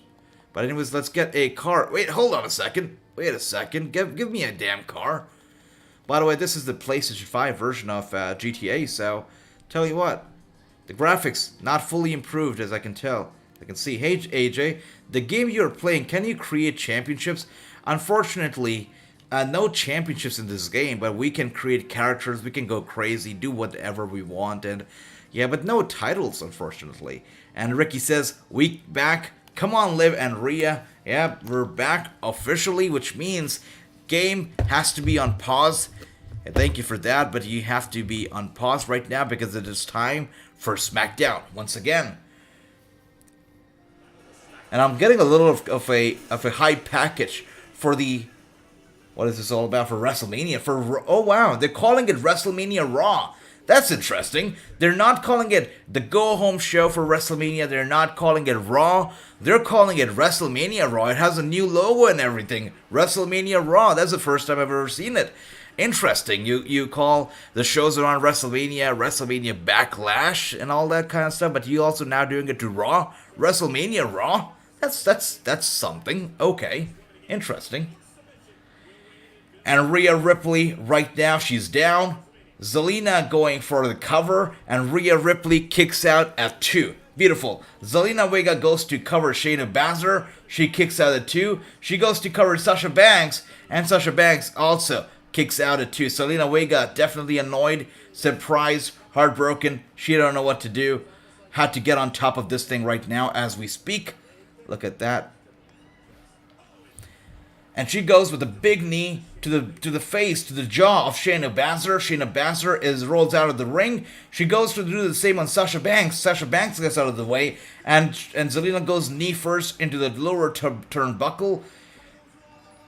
And look at that, we have Chris. Chris has joined the family. Chris is a part of Wrestling News. Chris, welcome aboard. Welcome to the channel. Welcome to the stream. Welcome to, as we like to say, a family. Be a part of the conversation. And speaking of that, Sasha Banks has both Zelina Vega and Shayna Baszler locked in position. Rhea Ripley better break this up right now. Oh, there we go. There she does it. Thank you for that, Rhea Ripley. By the way, can I talk about how much... I know that Rhea Ripley actually sported a Vegeta gear at WrestleMania 36, and she looked damn good in it. But can we just talk about how Rhea Ripley actually looks like a character straight from Dragon Ball Z? I mean, the build, the way that she moves, her personality, it literally looks like she's a character out of Dragon Ball Z. I mean, she looks good, looks super smart, really out there, really powerful, very strong. Her level over 9,000, she literally looks good. Rhea Ripley, what a legend. Would love to see her win this one.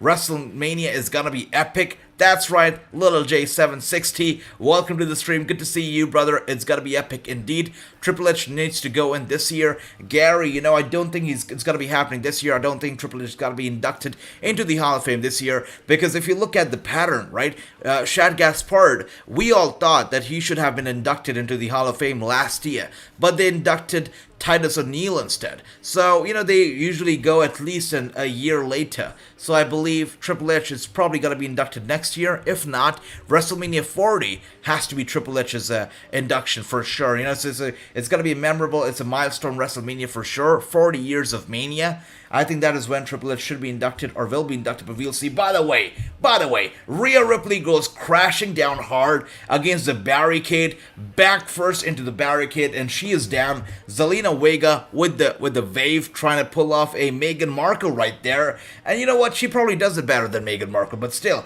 Zelina Vega is no royalty. She's no queen. She doesn't even, I don't know. I was sold on the idea of Zelina Vega being a queen, but she obviously doesn't pull it off very well.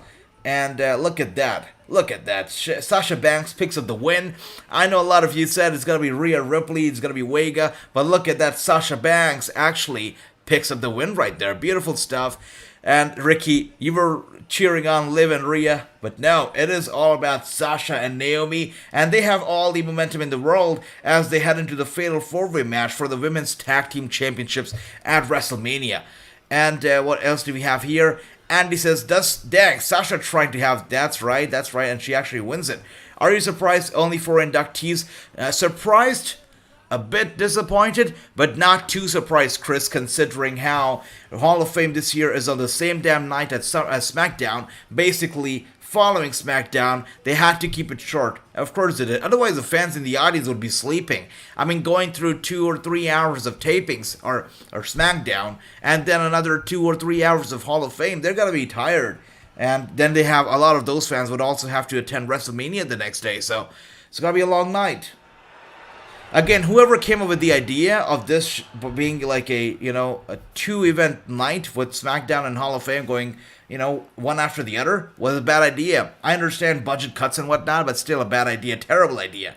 And we see the car is pulled over. We see Paul Heyman is out of the car. And there is Roman Reigns, the tribal chief. He gave Brock Lesnar a warning. He warned him, get out of my damn office before I get there. Otherwise, I'm going to be having your blood spilled all over the place. Your blood's going to be all over because I'm going to come in. I'm going to attack you. I'm going to put you through a lot of pain. And there we see it. Paul Heyman and Roman Reigns looking very angry, determined as they make their way into the building. Look at that. Breaking news. Tony Khan is teasing a special announcement regarding the signing of a female entertainer, new AEW superstar. That's right, Jason. What they're doing is they're going to be showing us, maybe they're going to be teasing a big announcement that Tony Khan has coming up. So, they're from what I believe is that they're not actually announcing it, and they're just going to be teasing it. They're going to be giving us a hint or a glimpse at it, is from what I believe.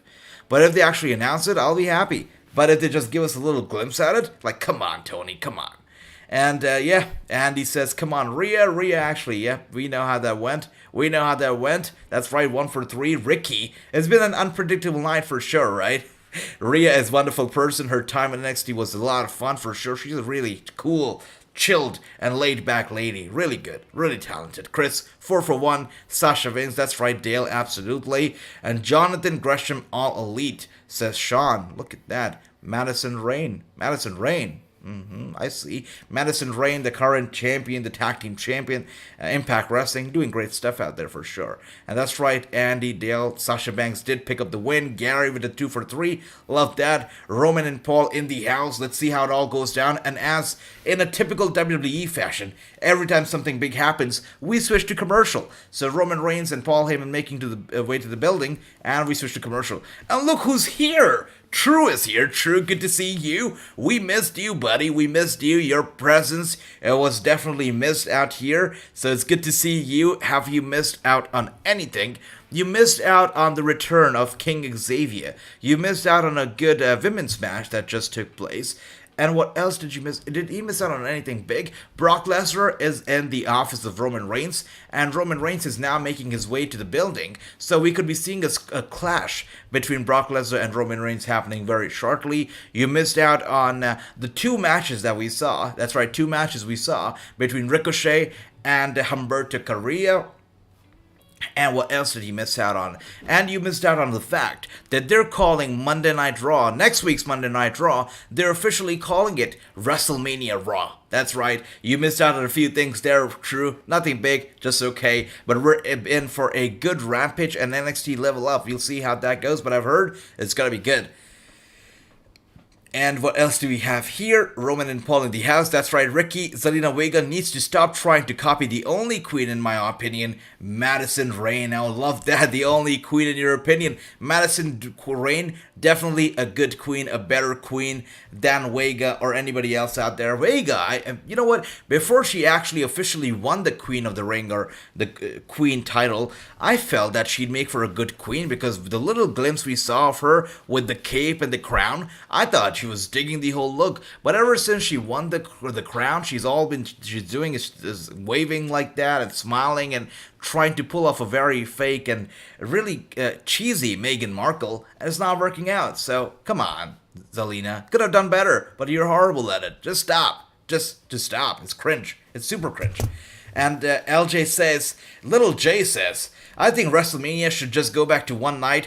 You know what, Lil J? I was at perhaps one of the longest WrestleManias ever, live, ringside, for WrestleMania 35, and I got super tired. I was hungry. When The Miz and Shane McMahon were clashing on top of the thing and they came crashing down, that was literally inches away from me. But I was sitting down, I was having my burger, my french fries, and I was having all the junk food because I was so hungry. But you know what? I actually enjoy the idea of a one-night WrestleMania. I think a one-night WrestleMania, by the way, look at that. This is what I was talking about early on. WWE is doing a lot of community work in Texas. They did something at a museum early on, and as you can see there, a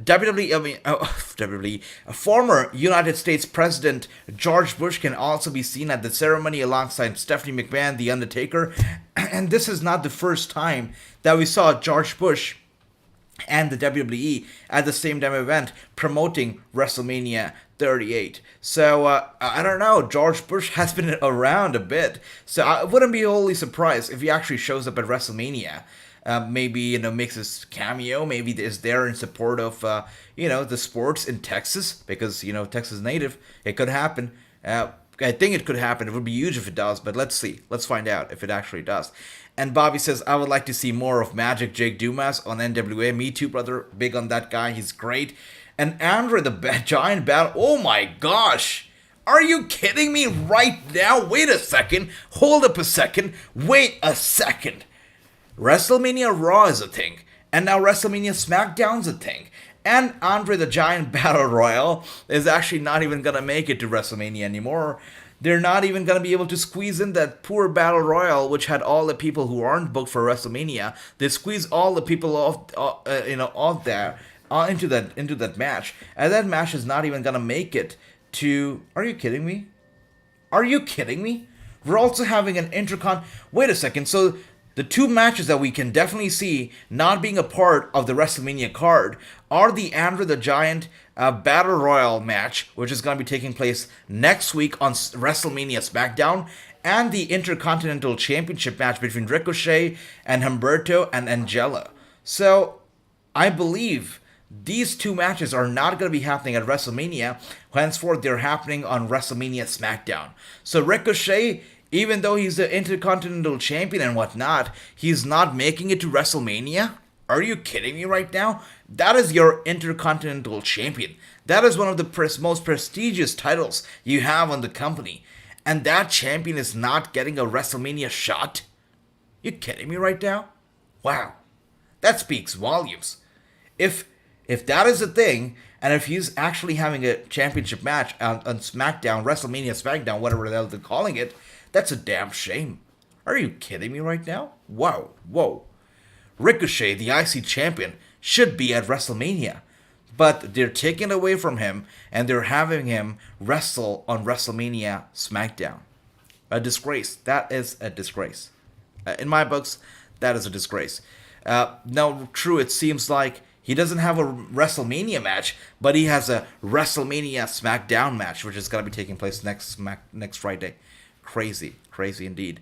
And Chris says, did you notice Pat McAfee never trained? I did, absolutely did. And Tyrese is here. Tyrese, good to see you, brother. You come in, and Roman Reigns comes in. You guys are the main event of the show for sure. Good to see you, Tyrese. Hope you're doing well, brother. Ricky says we all had the women's championship match on night one. That's right. That's true. We're having it.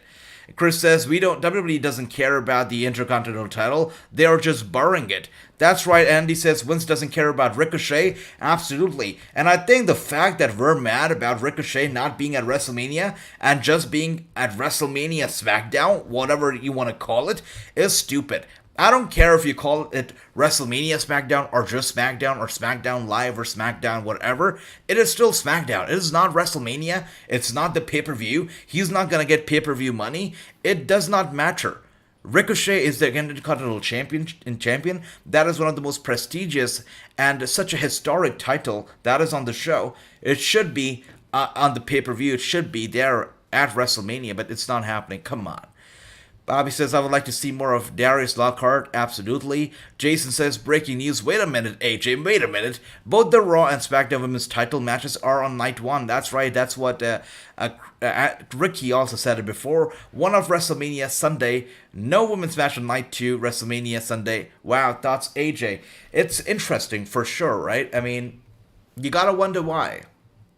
You gotta wonder why that is happening. Is that happening because we have, I guess we can look at it this way. We have both the women's titles being defended on night one, and we have both the men's world titles being defended on night two.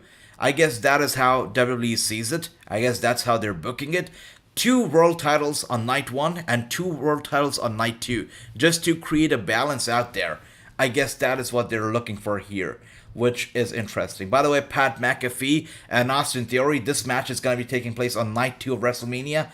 Edge and AJ Styles also taking place on night 2 of WrestleMania. So I definitely believe that the reason why both of the women's title matches taking place on night 1 is because to create a balance and equilibrium. So 2 world titles on night 1, 2 world title matches, even though it's the same match on night 2.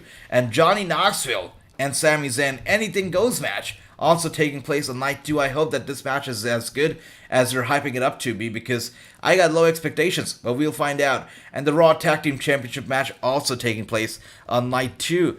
And US title isn't even being defended at Mania. Chris, there you go. It's so stupid. It's so stupid, right? I mean, that's how you treat your mid-card titles. It's better if they retire their title altogether, because, wow, they do not care about it. They do not care about them at all. And yes, that's right, the main event, the biggest WrestleMania main event of all times. I don't know how this is the biggest, but it's taking place night 2 main event without a shadow of a doubt. And Intercontinental title, ice cold, absolutely Run DMG, pure disrespect. No women's match on night 2, that's right. Why didn't they go to the locker room? Right, Chris? I totally agree. Why didn't they go to the locker room? Absolutely. Chris, good to see you. Welcome to the stream. Damn shame, says true. I agree. The fact that we're not going to be getting a women's title match night 2 is definitely baffling. What about the women's tag team match? Is that taking place on night 1 as well? If that is, then wow. Let me know if you know if that match is taking place on night 1 or night 2, the women's tag team title match. And Sean says, Chad Gable, Ricochet, Baylor are in the wrong company. Yes, I am looking forward to seeing how the Andre the Giant Memorial Battle Royal is going to be taking place on SmackDown, WrestleMania SmackDown as well. Because, I spoke with Aiden English early on, a few weeks ago. And we were talking about the Andre the Giant Battle Royal. And he was like, you know what, it's a good match because everybody who doesn't get a shot at WrestleMania actually gets to be at WrestleMania and through that Battle Royal. And look at where the Battle Royal is taking place now. It's taking place on SmackDown. So really very disrespectful. Going against your own ideas. That match was supposed to be a WrestleMania match. That match was supposed to be celebrating the life of Andre the Giant and the larger than life of Andre. And you actually get that match out of SmackDown and push it to, get the match out of WrestleMania and push it to SmackDown, a free show? You kidding me right now? That's not pay-per-view. That's no tribute. That's a joke. Oh dear. And Roman Reigns out here talking. Let's see what does he have to say. Acknowledge me. Of course, Roman Reigns, we acknowledge you. We do. We absolutely do. And Ricky says, maybe Cody at night 2, maybe set match. It could be happening, brother, absolutely. AJ Jonathan Gresham versus Eddie Edwards at Impact Wrestling Rebellion. Impact's Rebellion shaping up to be a great show. Absolutely. And just like I said, Impact Wrestling stars coming over to Wrasslinews and WWE stars coming over to Wrasslinews to sell their matches, their upcoming matches. It's gonna be good. Always here in Brooklyn at the same time. You are my tribal chief. And at the bad, I'm afraid. Don't be afraid, wise man. It's only a bad thing for Brock. Because if you're still in my locker room, Brock. It's funny how Roman Reigns wants Brock Lesnar out of the locker room. The show goes off the air in 7 minutes. So if Brock wants to hang out in the locker room, let him, because Roman Reigns is anyways going to be making his way back to the hotel room in 7 minutes. So it doesn't matter. But there we see it. We can see a shot at the locker room. It's been bashed. It's been broken into. The table's broken. The glass, we can see glass all over the floor. The cups, on the floor. I don't know what kind of liquor is on the floor, spilled all over the carpet. And Roman Reigns doesn't look too happy. He looks really, very angry. Really, really upset. Disappointed. Look at that. Look at the face of Paul Heyman. This guy really, he cracks me up with his facial expression. So good. AJ, you should look up this guy who works in MLW. He's going by the name of the Judge. He's a big guy. Andy, absolutely. I know the Judge, and I tell you what, I've got a big story coming up regarding MLW, exclusive story right here at Wrasslinews, and I don't know the full details about it because it's still confidential. And as I said, the story is going to be coming up soon. It's going to be brought up soon, and I can't wait for you all to see it. Until then, I'm not doing any MLW watch-alongs. We're going to be taking that story up. We're going to be talking about it before we dive into MLW. But that story is going to get a lot of people talking for sure, without a shadow of a doubt. It's going to get MLW talking. And look at the Brock Lesnar. Brock Lesnar now going to destroy Roman Reigns' car right there. Sweet.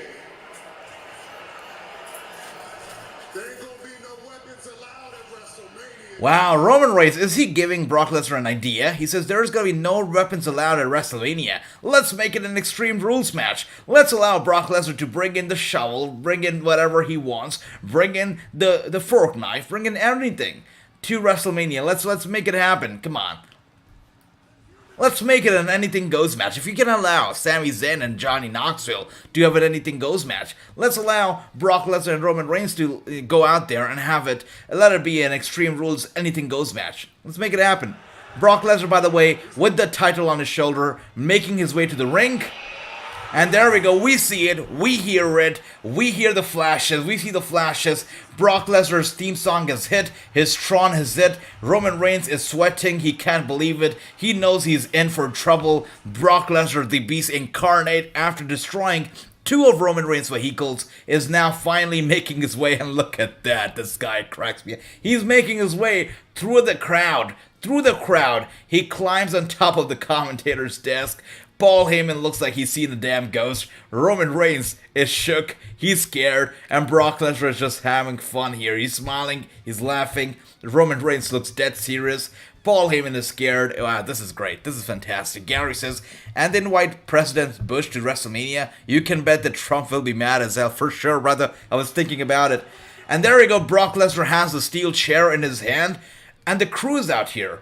The WWE crew out here stopping Brock Lesnar. That's not crew, by the way. That's all a bunch of WWE hopeful, a bunch of indie talents from the area that hopefully some of them will make it to the WWE one day. But look at that. Brock Lesnar with a steel chair in his hand, raising it up. Roman Reigns saying, no, you're not getting near me. You're not getting near me. The crew is going to keep us away. And the crew sucks at it. Look at Brock Lesnar destroying all of those men. All of those men in black right there. And he gets into the ring. And the Bloodline is here. Wow. I thought the Bloodline was going to take the L for Roman Reigns. But no, the Bloodline gets in the ring, asking Roman Reigns and Paul Heyman to get out of there. And once they do, all 4 of them, Paul Heyman, Roman Reigns, Jey Uso, Jimmy Uso, all 4 of them actually make their way out of the arena. Look at that. Look at that. And Brock Lesnar is taking his frustration out on all of the crew members, really hitting them hard with the steel chair. Wow, you can hear it till here. Brock Lesnar is angry. He's destroying the crew members. He's destroying the steel chair by hitting the crew members with them. Look at that. The women's tag team match is night 2. Thank you for that, Chris. Love that. Here we go again. Brock is attacking everybody. Absolutely, Ricky. He is going after all the crew members. Every single one of them. Hitting them right in the back with that damn steel chair. And the steel chair is bent. Look at it. The steel chair took a lot of damage by putting a lot of people through pain and through hurt. FC, welcome. Good to see you. Andy says, this was another average SmackDown. Your watch along is awesome. Thank you for that. Roman Reigns, backstage. Oh dear. It's weird, right? I mean, Roman Reigns is the guy. He's the guy. I mean, he's the guy who is always at the top, is not scared, is not intimidated, but he still runs away from Brock Lesnar, goes backstage, cuts a little promo about how he's got to be acknowledged at WrestleMania. Interesting. Andy, I will be seeing you tomorrow. Have a good night. I'll see you for Battleground. Thanks for being here. Thanks for always being so awesome. But guys, don't go anywhere because we still have a Rampage and NXT Level Up to watch right after SmackDown. So we've got a whole another hour of the watch along coming up as SmackDown goes off the air. And as SmackDown goes off the air, I've got a question for all of you. How would you rate tonight's episode of SmackDown? How would you rate it? Would you rate it a 1, a 2, a 3, a 4, or maybe a 7 or 9 out of 10? Let me know how you rate it. But for me, I'm going to be rating tonight's episode of SmackDown a solid 6 out of 10. I think there were some good moments. I think there were some moments that were not so great. I'm not happy about the fact that that the the Giant Battle Royale, Memorial Battle Royale is going to be taking place not Wow, it's not going to be taking place on WrestleMania, but instead it's taking place on SmackDown, WrestleMania SmackDown, which is a damn shame. I'm not happy with the fact that the Intercontinental Championship is not going to be defended at WrestleMania, but instead on the SmackDown before Mania. I'm not happy with the fact that Ricochet actually took 2 losses tonight on the show. And yeah, there were some things that I'm not happy with, and that's why I'm going to give tonight's show a 6 out of 10 rating. But let me know, guys, how would you rate tonight's show? And Bobby there rates it a 3 out of 10. Look at that. Chris with a 4 out of 10. And I think that's very, very, commendable. I think that's very justified because the show was really disappointing. Overall, it could have been a lot better. We are just 8 days away. I think we deserve better shows when we're so close to WrestleMania. But really, tonight's show, not out there. Definitely not out there. Dale gives it a 7 out of 10. Dale, we are always on the same page. I give it a 6. Dale gives it a 7. That's my brother right there. That's awesome, brother. That's awesome. X Superior, very, very detailed. Nobody is as detailed when it comes to ratings as X Superior is. He's definitely superior. Love that, brother. A 5.986 out of 10. I love that. I love that. Very detailed. I would like to know once, brother, how do you rate these shows? What do you take into account when you give them all those decimal points? I love that. But with that being said, guys, let's change it up a little bit because now it's no longer time for SmackDown. It is officially time for the big show. It is time for NXT Level Up. Let's switch it up with the lights. And now let's switch it up with the television. That's right, it is time for NXT Level Up. We're here for some fun. We're here for another hour of great watch along, of great wrestling. We're going to be watching NXT Level Up and we're going to be watching AEW Rampage at the same damn time, both the shows. Let's see which show here gets the win, which show here comes out at the top. And Ricky gives it a 2 out of 10. Ricky, I love that. You really have to be critical of the company when they don't put on good shows. And look at the way they kick off Rampage right there. Kicking it off big. Wow. Really caught me off guard right there. Look at that. Sweet stuff. I think Rampage is going to be better. Chris, I agree. Look at the way this kick it off. By the way, that's the brother of Cody Rhodes, the traitor. I don't know if you guys want to call him a traitor, but there you go. Dustin Rhodes kicking off the show big. They really kicked off the show in a very unorthodox fashion. No entrances, just brutal from the very start. And Dustin Rhodes dominating this right now as we speak. Dominating the show. Dominating the match. And not just his opponent, but also his manager, Dustin Rhodes, bringing his A game as we speak right now. And Gary gives it a 6 out of 10. True gives it a 2.5. I love that. Love that, brother. Jason says Dustin Rhodes is attacking Lance Archer. That's right. Why is Lambert with Archer? I was wondering that too. Is he the manager? What is he doing out there? Why is he here? Is he here? Is this guy Lambert gotta be here every time there's a face superstar in the ring? Is his new job basically annoying all the face stars in AEW? Why is he here with Archer? I guess there are questions that we need answers to. It's all about emotion, how much we can shock me or make me or excite me. I found myself shrugging as I've seen the show before. Absolutely, Xavier. I totally agree with you, my brother. Archer will win, says true. And I think I can agree with that. I think he also needs to win a bit more than Dustin Rhodes does. At this point in their respective careers, Dustin Rhodes can get away with a few losses. This guy Lance, though, he really needs to pick up the wins. The natural, that's right. Dustin Rhodes is my pick to win, says Bobby. I love that. Let's see how it turns out, but I'm digging the new blue face paint and the blue attire. That is sweet. That is nice. Anyways, who is watching AEW Rampage and who's watching Level Up? And who's watching both of them? Who's crazy like me and watching both the shows? Let me know, guys. Let me know. But this show of Rampage so far, and I'm watching it right now, it seems good. Dustin Rhodes definitely in control as we speak. And the fans are happy. They're clapping. Archer has been sent out to the ringside. Dustin Rhodes was going to go for a big one right there from the apron. He goes down. Archer gets out of the way. And Dustin Rhodes is flat. Lying ringside. He's flat. He seems out of it. Archer gets him up. And I think he's going to be chopping him. Yes, he's a big chop to the chest of Dustin Rhodes as we speak. Look at that. Look at that. And Surf Wrestling is here. Man, we missed you. Welcome to the stream, brother. Welcome here. We missed you all night long. Wow, where have you been, brother? He says, who was the first one to reach out towards Jade on Twitter? Athena was super close. Best Thunder Rosa at Warrior Wrestling. Anthony, everything point with Anthony. I agree. And Surf, good to see you, brother. Hopefully you're enjoying tonight's show. Hopefully you enjoyed SmackDown and you're ready for WrestleMania. Chris says, what's happening on NXT? And I pick Rhodes. Yeah, I definitely think that... I'm gonna go with Lance here, but so far as we can watch the show, Rhodes is in control, and NXT is very interesting tonight. Look at that.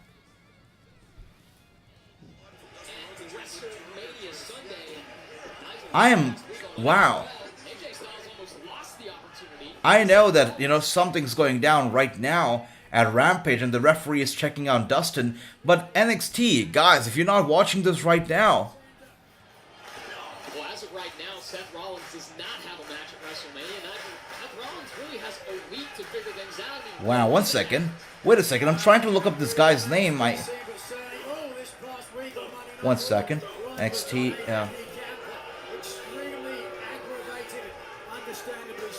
Michael, some people have called what Rollins did a temper tantrum. Do you think that's going to work in Rollins' favor? Sometimes it's the squeaky wheel. Interesting. So, we have seen a big debut tonight on NXT 2.0, and the reason why I'm calling it a big debut is because the size of this guy. I mean, he definitely outshines and really overshadows a lot of those smaller guys on NXT 2.0 because this guy is big. He has a size advantage. When I saw him at first, I thought that looks like a smaller version of Yokozuna. Because really, this guy, I don't know what is it about him. Is it the face? Is it the attire? Is it the hairstyle? But this guy, right off the bat, reminded me of Yokozuna right away. I don't know if it's all the red, but this guy really caught my eye. And right now, we're seeing a match between this guy and Joey Gacy. And it's a sweet match so far. Again, it's a debut of this new person on NXT 2.0. I cannot recall his name as I'm talking right now, but I am definitely enjoying this match and enjoying watching him because not only is he big, but he actually can wrestle, he can move, he can fly around, and really has a lot of stamina here. This is sweet. This is really good. Wow.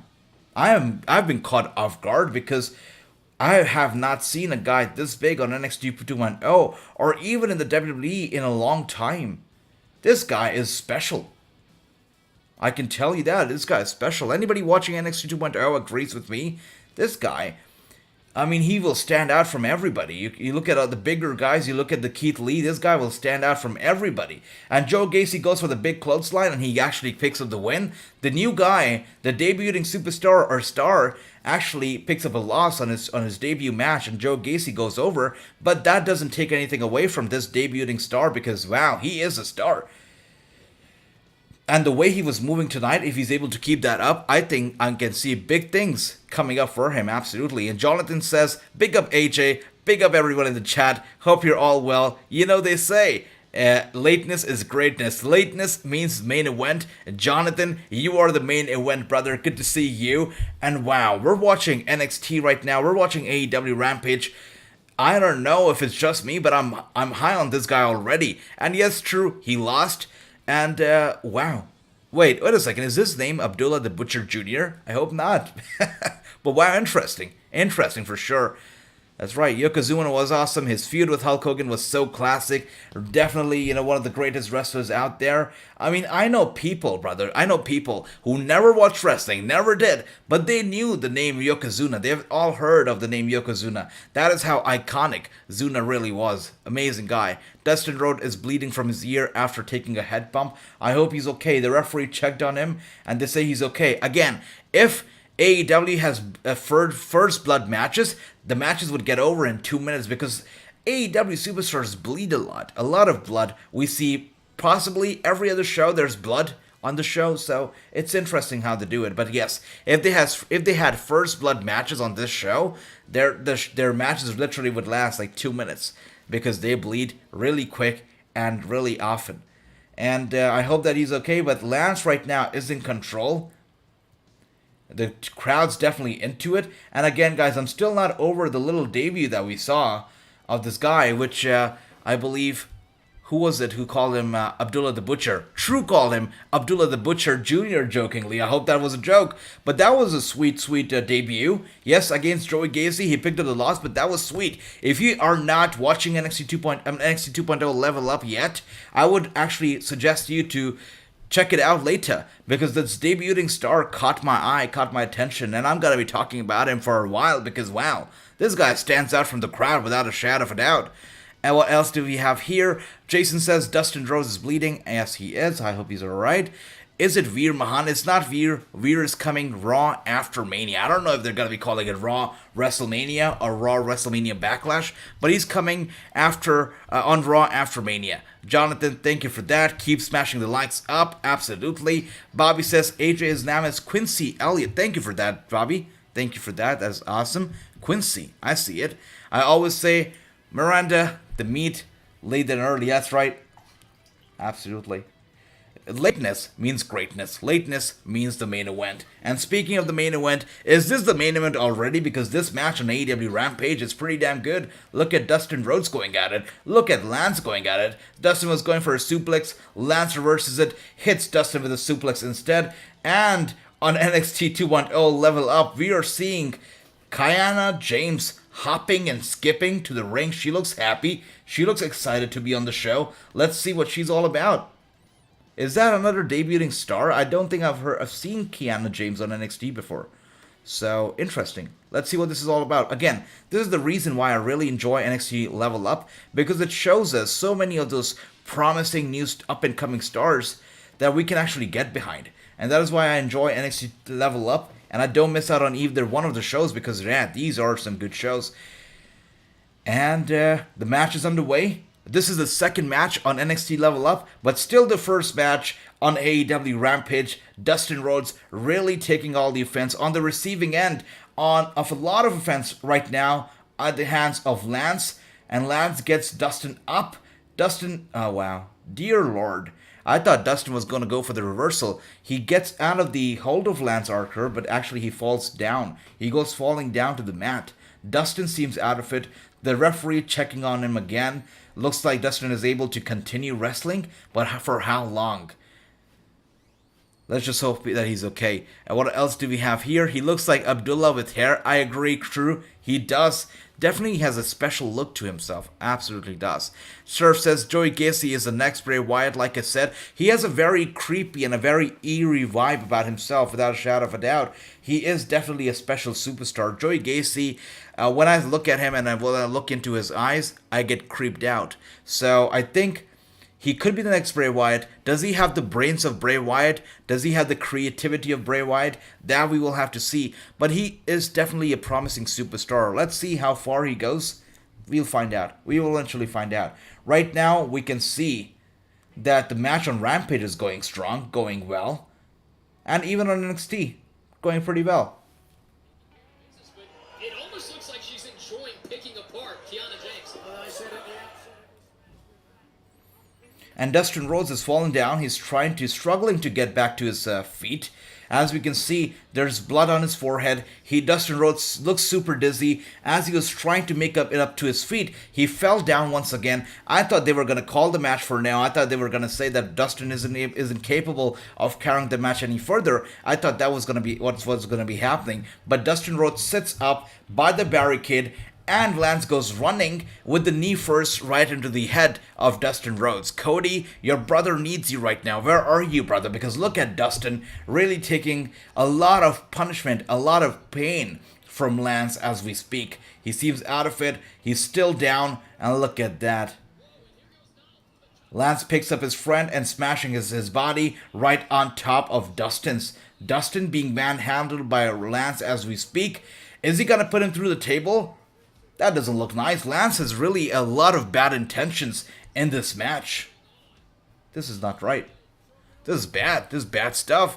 What else do we have here? Is Dolph Ziggler like on NXT now for a run? Yes, X-Superior. That's right. And speaking of that, Lance does put Dustin Rhodes through the table that was sitting ringside. This match is officially crazy. It officially has turned into an ugly, ugly bout.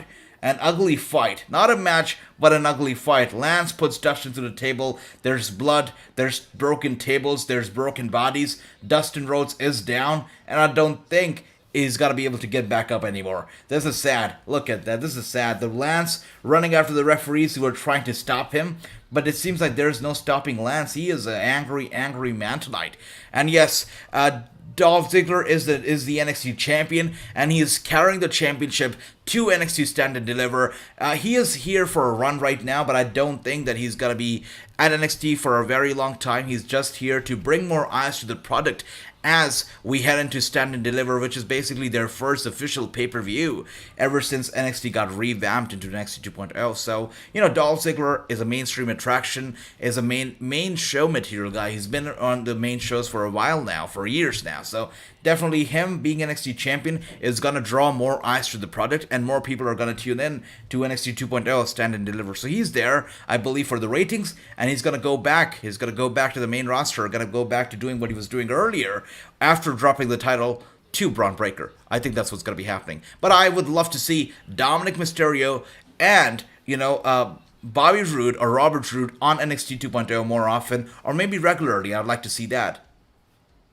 Wait a second.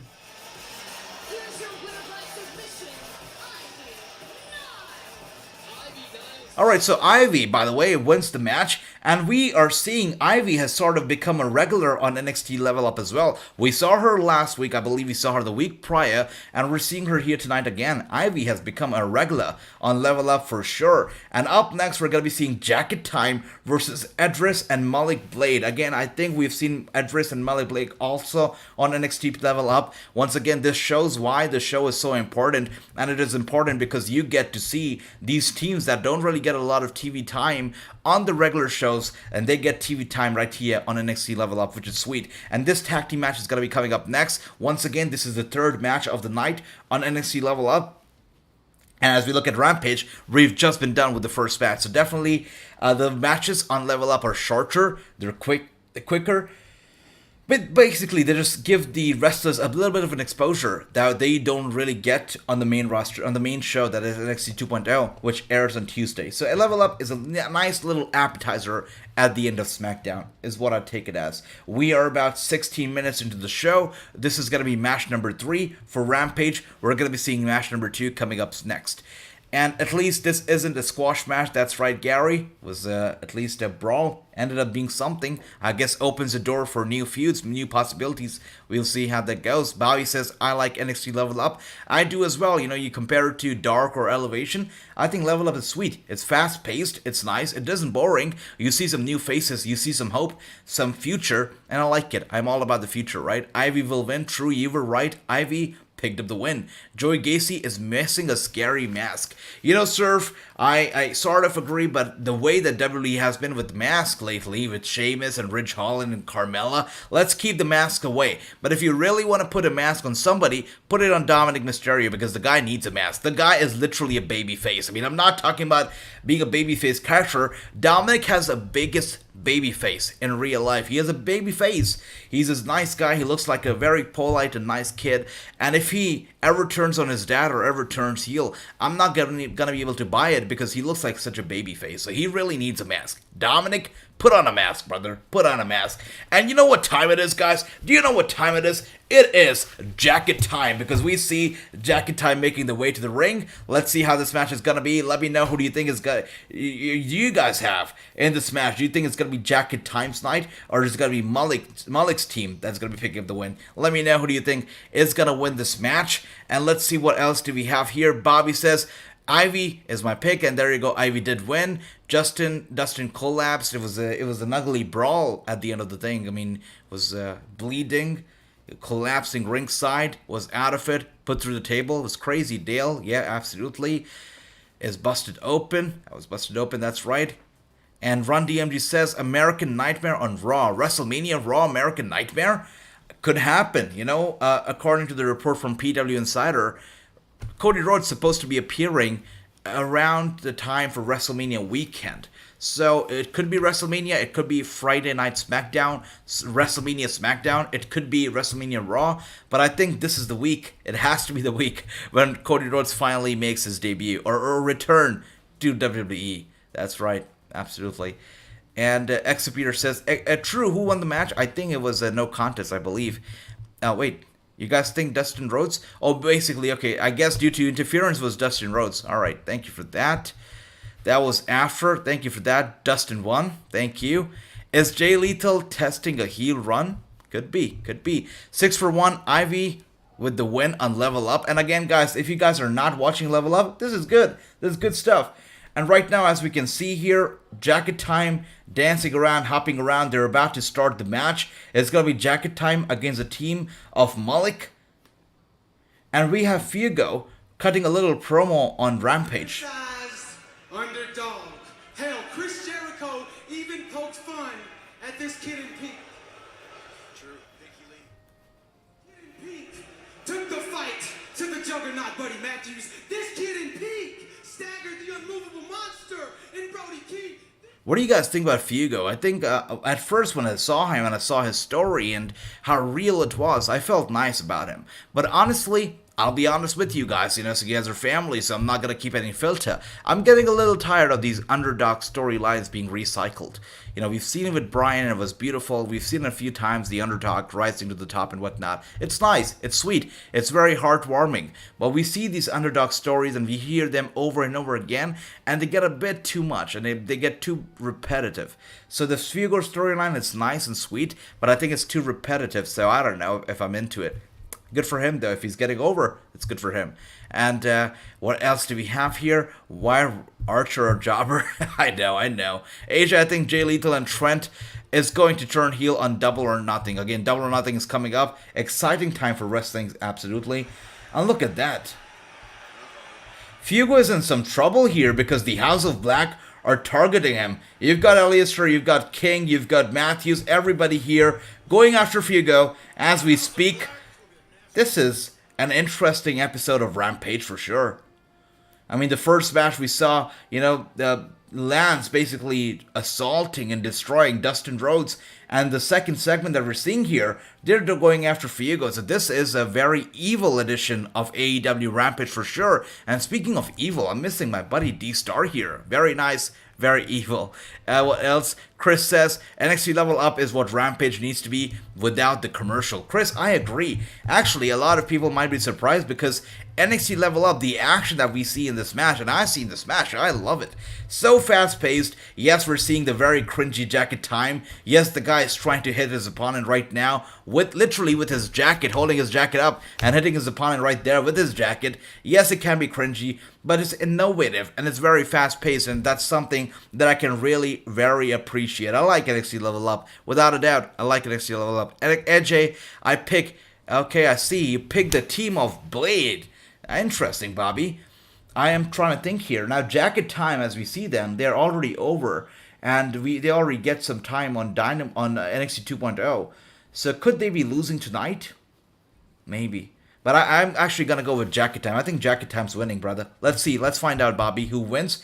By the way, we're seeing the Dark Order and the House of Black clash here. Interesting. We haven't seen the Dark Order ever been so relevant ever before in a long time. In a long time. Wow, very interesting development here between Dark Order. That's interesting, isn't it? Dark Order finally being relevant, and just that little face-off between Dark Order and the House of Black was pretty damn interesting, wasn't it? Looking forward to it. Looking forward to seeing what do they have in store for us in the future. But that is interesting. A feud between Dark Order and the House of Black is going to be great. And if somebody happens to make his debut and be the leader of the Dark Order, that'll actually make it even better. We'll find out. We will see how it all goes, but I am actually totally into this feud and this idea for this feud between the Dark Order and the House of Black. And there we go, Fuego. Fuego del sucks, says Run DMG. I love you, Run DMG. Yep, speaking my mind right there. I love it. Will Fuego 3 debut? We'll see, true. We will see. Rip Fuego. Fuego was turned into Cherry. Absolutely. Absolutely. Poor Fuego. I see it right there. Some love, some hatred for Fuego. you go. I love it. NXT UK is better. AJ, I know surf wrestling. I know, brother. NXT UK's action, it cannot be matched. You know, the kind of technical wrestling and the basically what I say. I like to say this all the time. I say that NWA and NXT UK, they really put on display the art of professional wrestling. You know, nobody does wrestling better than NXT UK or NWA when it comes to television. Really do a good job at it. So I do agree that NXT UK is good, but level up. You know, if you look at the NXT 2.0 show or you're looking at Rampage right now, I like how fast paced it is. I'm enjoying level ups so far. And what else? Dark Order versus House of Black? True, I'm in for it. I think we know that Dark Order hasn't been a whole lot relevant over the years. And if they finally get some shine in this feud against House of Black, I'm all in for it. Totally into it. I love Charlie. Oh, I see that. When he said Charlie, I don't know why in my head, but in my head I just thought of Charlie Caruso. I mean, she was one hell of an announcer, of an interviewer, on whatever she did. I mean, people loved her. Back then, we really had some star interviewers and backstage correspondents. We had Renee Young, we had Charlie.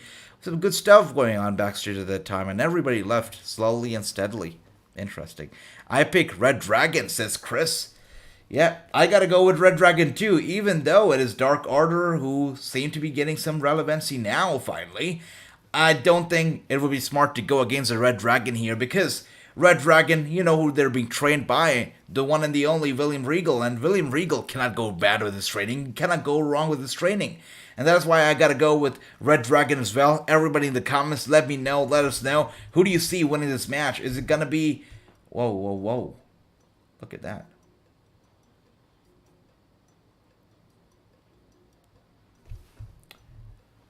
I see it. Wow, wait a second. Well, the action in this tag team match will continue in picture. Nice. This is sweet. I got a little confused between Level Up and NXT right there. That's what happens when you watch two shows at the same time. But the action on NXT Level Up just went crazy. Look at all the tag teams going away right there. Look at Blade right there going first into the barricade and whatnot. Crazy stuff. This is good. Jacket time right on top of the turnbuckle. Going for a bit of a swanton bomb right there as we speak. And going for the cover. And that was almost a 3 count. But just in the nick of time, the cover was broken up. And there you go. The match is still going on. Jacket time right there with a big of a tag. And the tag's been made. They're going for a double team move. Jacket time with a double team. Or no, maybe not. Maybe not. Blade able to reverse it. And let's see. With a big punch to the face, and the tag has been made. Blade's team, I believe, could be picking up the win here, as I'm seeing right now. They seem to be in control, picking the guy up. Poor guy has been picked up, and a big double team move. I think, Bobby, you're gonna be right. I think Blade's team is gonna pick up the win, and yes, you were right. I said it. I said no way Blade's winning. I said it has to be Jacket time. I said Malik's not picking up the win here. But no, Malik's team actually picks up the win. The underdogs in this match actually pick up the win. This is sweet. This is nice stuff. That's right, Run DMG. I got a little confused right there. That's right, watching 2 shows at once. AJ, 2 shows at the same time. And it gets a bit confusing when you're watching both of them and you're trying to keep track. But this is sweet. It's sweet. Fun fact, AJ, Olivia Carter from NXT UK is Ricochet's cousin. No way. I had no idea. That is nice. And you know, NXT UK has a lot of... the good teams out there. I mean, a lot of the good wrestlers out there who are related to other wrestlers. I know Wolfgang, also a wrestler on NXT UK, has been around since the very beginning, I believe, is the fiancé of Molly Spartan. Molly Spartan, an amazing lady, also from Europe. She is from Scotland, and I had the pleasure of speaking with Molly about a couple years ago, I believe. Now it's been a couple years, or last year. I had her on the Wrassing show, and we sat down for an interview, and the interview was supposed to be 3 hours long or so. And it just happened to be such a wonderful chat that we kept talking, and the interview got extended to about 2.5 hours. So 2 hours over the time that we had thought the interview was going to be. But Molly is a class act. She's an amazing lady. Check out the interview on the channel with Molly Spartan, the fiancé of Wolfgang, and I'm pretty sure you're going to fall in love with the lady if you aren't already, because she is a wrestler, she's a fighter, and the kind of stories that she had to share, really sweet. And that's right, NXT Level Up, with that being said, actually goes up off the air. And there you go. NXT Level Up goes off the air, guys. It is it. We had about 3 matches. Yeah, 3 matches on the show. And that is about it. 3 matches, guys. And with that being said, NXT Level Up is off the air. Once again, I like the show. I enjoy it a whole lot because of how fast-paced it is. You know, it was about 30 minutes of action. And in 30 minutes, I'm satisfied. I'm happy. That was a nice, quick appetizer after SmackDown, and I'm happy with it. And there you go, Bobby with a very impressive score right there of 7 for 1. That is beautiful. Bobby, if you're able to keep it up going into WrestleMania, you will be winning it all. You will be winning the NFC title, the Wrestling News Prediction Championship, which, by the way, is going to be on the line on both Night 1 and Night 2. Also up for grabs is going to be our newly launched, which is going to be launching right in time for WrestleMania, newly launched Wrestling News merchandise. Also, the winner of Night 1 and Night 2, the winners are going to be getting some free Wrestling News merchandise. And True says, Jacket Time, that name alone is TV14. How is that TV14? Am I missing out on something? True? What is that? Let me know. If I'm missing out on something, and I see Bobby right there says Red Dragon also got to be picking up the win, I think so as well. Look at Bobby Fish, look at KOR right there, bringing in the heat. And with that being said, the Dark Order put a sudden stop to the momentum. And just as soon as I said that, bringing the heat, they're in control. Look at that. Red Dragon actually turning the table around. And my favorite referee out there, Aubrey, is actually calling the action. She is there, official, staying on top of all the action. And and look at that, KOR goes down hard. I can't imagine KOR on NXT 2.0. I'm so happy that he's on Rampage. And you can just look at this guy and you can tell that he's happy here.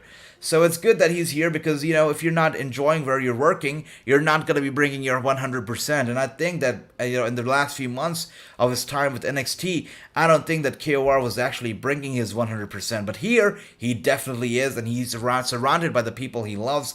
Bobby, Adam Cole, all the good stuff, so it's great. And we're looking at a double team move from Red Dragon right here with a big kick to the back and going for the cover right there. And wow, I thought they were going to kick out, but no. Red Dragon, as you guys say, they pick up the win, and Dark Order goes down once again. Gary, I totally agree, and I actually hinted at that earlier as well, that it would be nice, right? They're actually entering a program with the House of Black, it seems now. You know, their Dark Order versus the House of Black. If they could get a true leadership, and that too, somebody like Wyndham actually being their leader, it's going to be amazing for the Dark Order. I think they could be the next big faction, not just in AEW, but in all of professional wrestling. Wyndham would really take it to the next level, would be beautiful. I know that Tony Khan is going to hint, or AEW is going to give us some hint at the big news, at the big announcement that Tony Khan has up his sleeve, which he will be talking about momentarily, not tonight, but momentarily. They're going to be giving us a hint at it, so I think it would be nice if, you know, that announcement has something to do with Wyndham, but apparently it does not. And look at that. Look at that. We have Nyla Rose backstage with Vicky Guerrero. Nyla Rose obviously is going after now. She's going after Thunder Rosa, and she wants her championship. Nyla Rose has been away for a while. I was wondering where is she, why is she not showing up, but it's good to finally see her, and it's good to see that she's still just as hungry and driven to be at the very top of the division and be champion. Let's see if she's able to regain the championship, though. Actions speak louder than words. Sweet stuff, sweet stuff. And there you go, I see 4-4-0 on the matches I've seen tonight. There you go, True, you've done good tonight. Unbeatable, invincible. Chris also with a 2-4-0. That's beautiful, Chris. Bobby with a 8-1, an unbeatable score right there. Bobby could very well be taking it all at WrestleMania. Cole is stealing the titles. He did. He went away with them. Vintage Cole, vintage Adam Cole. Look who's here, Karen Guerrero. I love the fact that you call her Karen Guerrero. Really, you know, she made Karen's cool. I don't know if anyone can make Karen cool, but I think Vicky Guerrero, if there's one person in the entire world who can make Karen cool, it's Vicky Guerrero, because she's probably the coolest Karen out there. And she's the most over Karen out there for sure. So it's good to see her, Vicky Guerrero. Wow. Nyla should have challenged Jade. True, I sort of agree. I definitely do. But if you look at Jade, she's still green in the ring, and I think that's something that we can all agree with. Jade Cargill is still green in the ring, so I don't know if she would be actually able to carry a match with Nyla Rose, because Nyla is definitely a bigger competitor. It takes more skills to deal with a bigger competitor than the competitor of the same size. And with Jade still being a bit green, still, putting on some botches and, just missing some moves here and there, I think it would be better for her if she gets better before stepping into the ring with somebody like Nyla. And look at that, Nyla just squashing that lady right there, the talent enhancer, as we call them. Nyla is gonna be squashing her. It's gonna be a quick match. Again, we've seen this is match number 3 on AEW Rampage so far, and we are 34 minutes into the show. As I said earlier, NXT Level Up, the one thing I really appreciate about the show is how fast-paced it is. Less commercials, real fast-paced action. We'll get to the point and get away with it. So it's nice. I like NXT Level Up. Rampage, it can get stretched out a little more. It's a 1-hour show, so I understand why it's stretched out. And look at that. Nyla Rose with a pinfall. A big squash victory for Nyla Rose right there. I don't think anybody's surprised with this. Everybody saw this coming. Nyla Rose with the pinfall. Beautiful. And Surf says, I told you, Wyndham is coming after WrestleCon, but what is weird, Bray Wyatt picture from WrestleCon was erased off Instagram. That is interesting. It's interesting. Why would they do that? That's interesting. We'll see. Is he still making an appearance? Is he pulled out of it? Maybe contractually, he's been forced to pull out of it. We'll see what is going on, but that's interesting that they've pulled out the picture of Instagram. Jade can wrestle, says Run DMG, and I've said this before, I spoke with a few promoters out there as well. And I got some friends in the business who actually run wrestling promotions, and all of them agree that, Jade can't wrestle. She is super green. And also a lot of the women on the roster, super green, right? I mean, there are women, I can say Anna Jay being one of them, literally trained for a year or maybe a few months before they ultimately made their AEW debut, before they were signed to a contract. On what basis were they signed to a contract is my question. A wrestler with a 1-year training or a few months of training gets signed to an AEW contract and they appear on the AEW Dynamite shows regularly. But wrestlers with years of experience under the belt appear as, free agents on AEW Dark and Elevation. On what basis are they offering the contracts is my question to all of you here. Is my big question. I don't get it. I asked the promoter friends that I have and they don't have any idea either. They don't. And Nyla Rose versus Jordynne Grace needs to happen for sure. That is not even fair. Chris, what is not fair? Let me know about it. They're sending Hook next, and we need Hook because tonight's episode of Rampage, even though we've had some action, has been a little flat for me. I think it's no better than SmackDown so far. It's been just average. So Hook might be able to make a difference here. Might be able to make it. And Bobby with a 9.1. Love that. True with a 5.4. Beautiful. True fighting on with an invincible score right there. Love that. Hook. I see the love for Hook in the comments. True says, when Danielson is training her, Jade will be dangerous. And as I say, Jade, the one thing that everybody can agree on, no matter they like her or not, no matter they like AEW or not, when Jade Cargill is out there in the ring, everybody pays attention because look at her body, look at Jade Cargill, the personality, the stature. She is a different beast altogether in that ring. Nobody come close to Jade Cargill. She is on a whole nother level. She could very well be the next Charlotte Flair of AEW. So definitely if they treat her right, if they train her right, if she's able to, really get better at her game, she's going to be unstoppable and could be the next legend in the business for sure. AEW Women's roster, worst in wrestling. Definitely not the best one out there. That is for sure. And Chris says, that Nyla Rose match, that was not even fair, brother. That is not fair. I mean, poor girl. She was just having her moment. She was just enjoying being on, the TV for the first time ever, I guess. But Nyla Rose goes after her. Of course, there was a big difference in experience and weight class and whatnot. It was not a fair match. You're right. And Surf says 10 for 0. Surf 10 for 0. No, you're kidding me. You just joined in, Surf. No, don't say that. Come on. Bobby's worked hard for the 9 for 1, Surf. No, don't be a heel. Bobby says, I think some indie wrestlers that wrestle on AEW Dark work some dates with AEW. Yeah, that's right. Yes, I have some friends who appear on AEW Dark here and there regularly, and that's true. Absolutely. And Bianca Belair could beat her.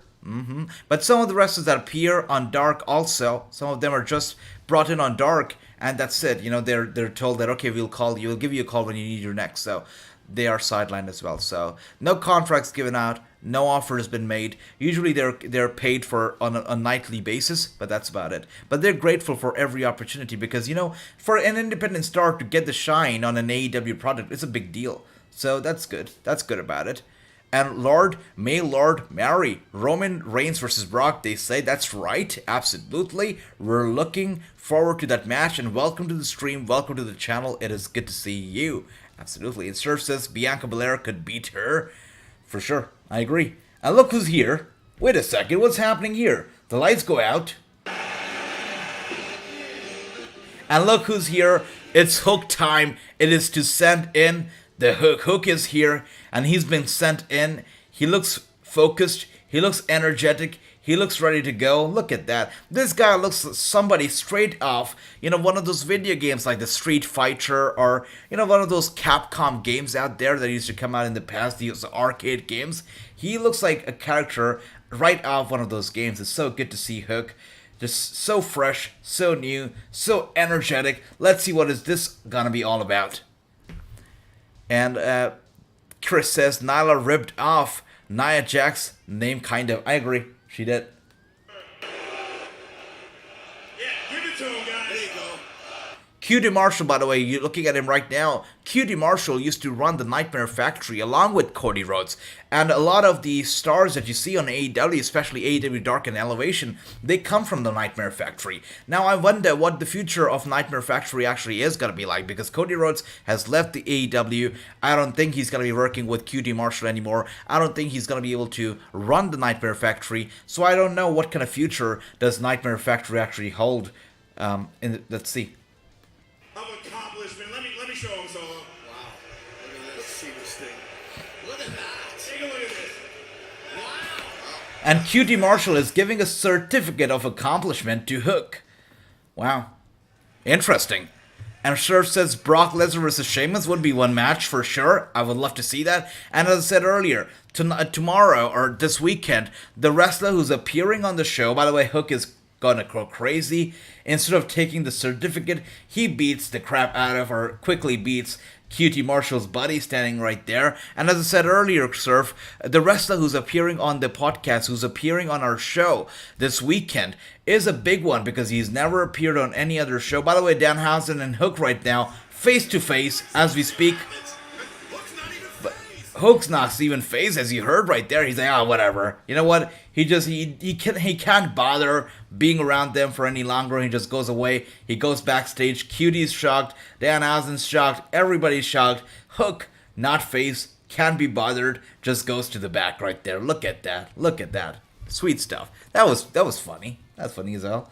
And as I said earlier, the guy who's appearing on Wrasslinews this weekend is a former WWE star, very much loved, appreciated, suddenly fired from the company, and he's never given any interviews, he's never done any podcasts regarding the firing, regarding the release. He's joining us on the podcast for the first time ever to talk about the release, to talk about all the stuff, to get a lot off his chest. And, he talks about Brock Lesnar as well, about Liv Morgan, really goes out there. So make sure to keep an eye out on the interview, which is going to be coming out on this channel very, very soon. It's the first time ever I've actually kept the interview a secret, the name a secret. I'm really bad at secrets usually, but this is such a big one that I can't afford to spoil it. It's going to be big. I can't wait for y'all to see it. It's going to enjoy it. And true, there you go. Nightmare Factory closed down. That's right, Chris. They closed down, but they usually have their seasons. They come back and run their stuff. But it seems like now they've closed down forever. Sad. That's right. It's really sad. Hook is immune to Danhausen. That's right. And Danhausen actually offered Tony Khan that he wanted to buy ROH. Danhausen wants the full control of ROH, but I don't think that's going to be happening. Swerve wins by DQ. That's a very early pick right there. True, but I think that's interesting how you said that he's going to win by DQ. I think that also makes a lot of sense. I think he could. By the way, the guy you're seeing right now, the TNT champion, he actually did a little interview where he said that he does not travel with the TNT championship. Interesting. If I was champion, I'm gonna pose this question to all of you. If you were, let's say, champion, and by the way, pardon me, because I gotta change the room up a little bit. I did not notice that NXT Level Up is done for, and it's time to change the lights. It is time to change what we're seeing on the screen right now, because it's time for AEW Rampage, and NXT Level Up is done for, so we have to get rid of these lights. We have to get rid of what we were seeing on TV. Let's get the AEW room on. Come on, there we go, and there we go. It is time for the AEW room. And this is much better. There we go. We're watching AEW Rampage right now. Sorry about that. Totally forgot that I had NXT graphics going on right there. But yes, it is time for AEW Rampage. We've been watching it for about close to an hour, 45 minutes. And we have about 15 minutes left on the clock before AEW goes off the air. We'll see how that goes, because right now we're seeing Swerve Strickland actually making his way to the ring. And let's see. Let's see how this match turns out, because we have an early prediction here from True, who says that he's going to be winning by a DQ. We'll see how that turns out. Ricky Starks is my pick to win, says Bobby. We'll see how that goes. But guys, I have a question to all of you. If you were a champion, let's say, of a set company, let's say the WWE, for example, would you be carrying your championship, every time you're traveling? Would you be carrying in your luggage, or would you be putting it away in the checked-in luggage? Would you carry it in your hand, in your backpack, or back there, back in the plane, in the checked-in luggage? Where would you keep it? For me, if I was champion, I'd be a very proud champion, and I would always keep it with me in my possession, showing it off everywhere I go. But let me know, how would you treat your championship, your title? Sorry about that, just lost my voice for a second. Let me get some water real quick. Alright, and with that being said, it is time for our main event of the night. I don't know why I lost my voice all of a sudden, but we're seeing Ricky Starks and we're seeing Swerve actually wrestle in the main event of AEW Rampage. And you know what, guys? You know how it goes. Every time I lose my voice while we're doing the shows, it's a good sign, because we know that if I've lost my voice, the night's been good. So I guess the night's been good, and we've had a good time. We've had a good time chatting. We've had a good time watching the show, calling the action. So every time I lose my voice, it's a good sign.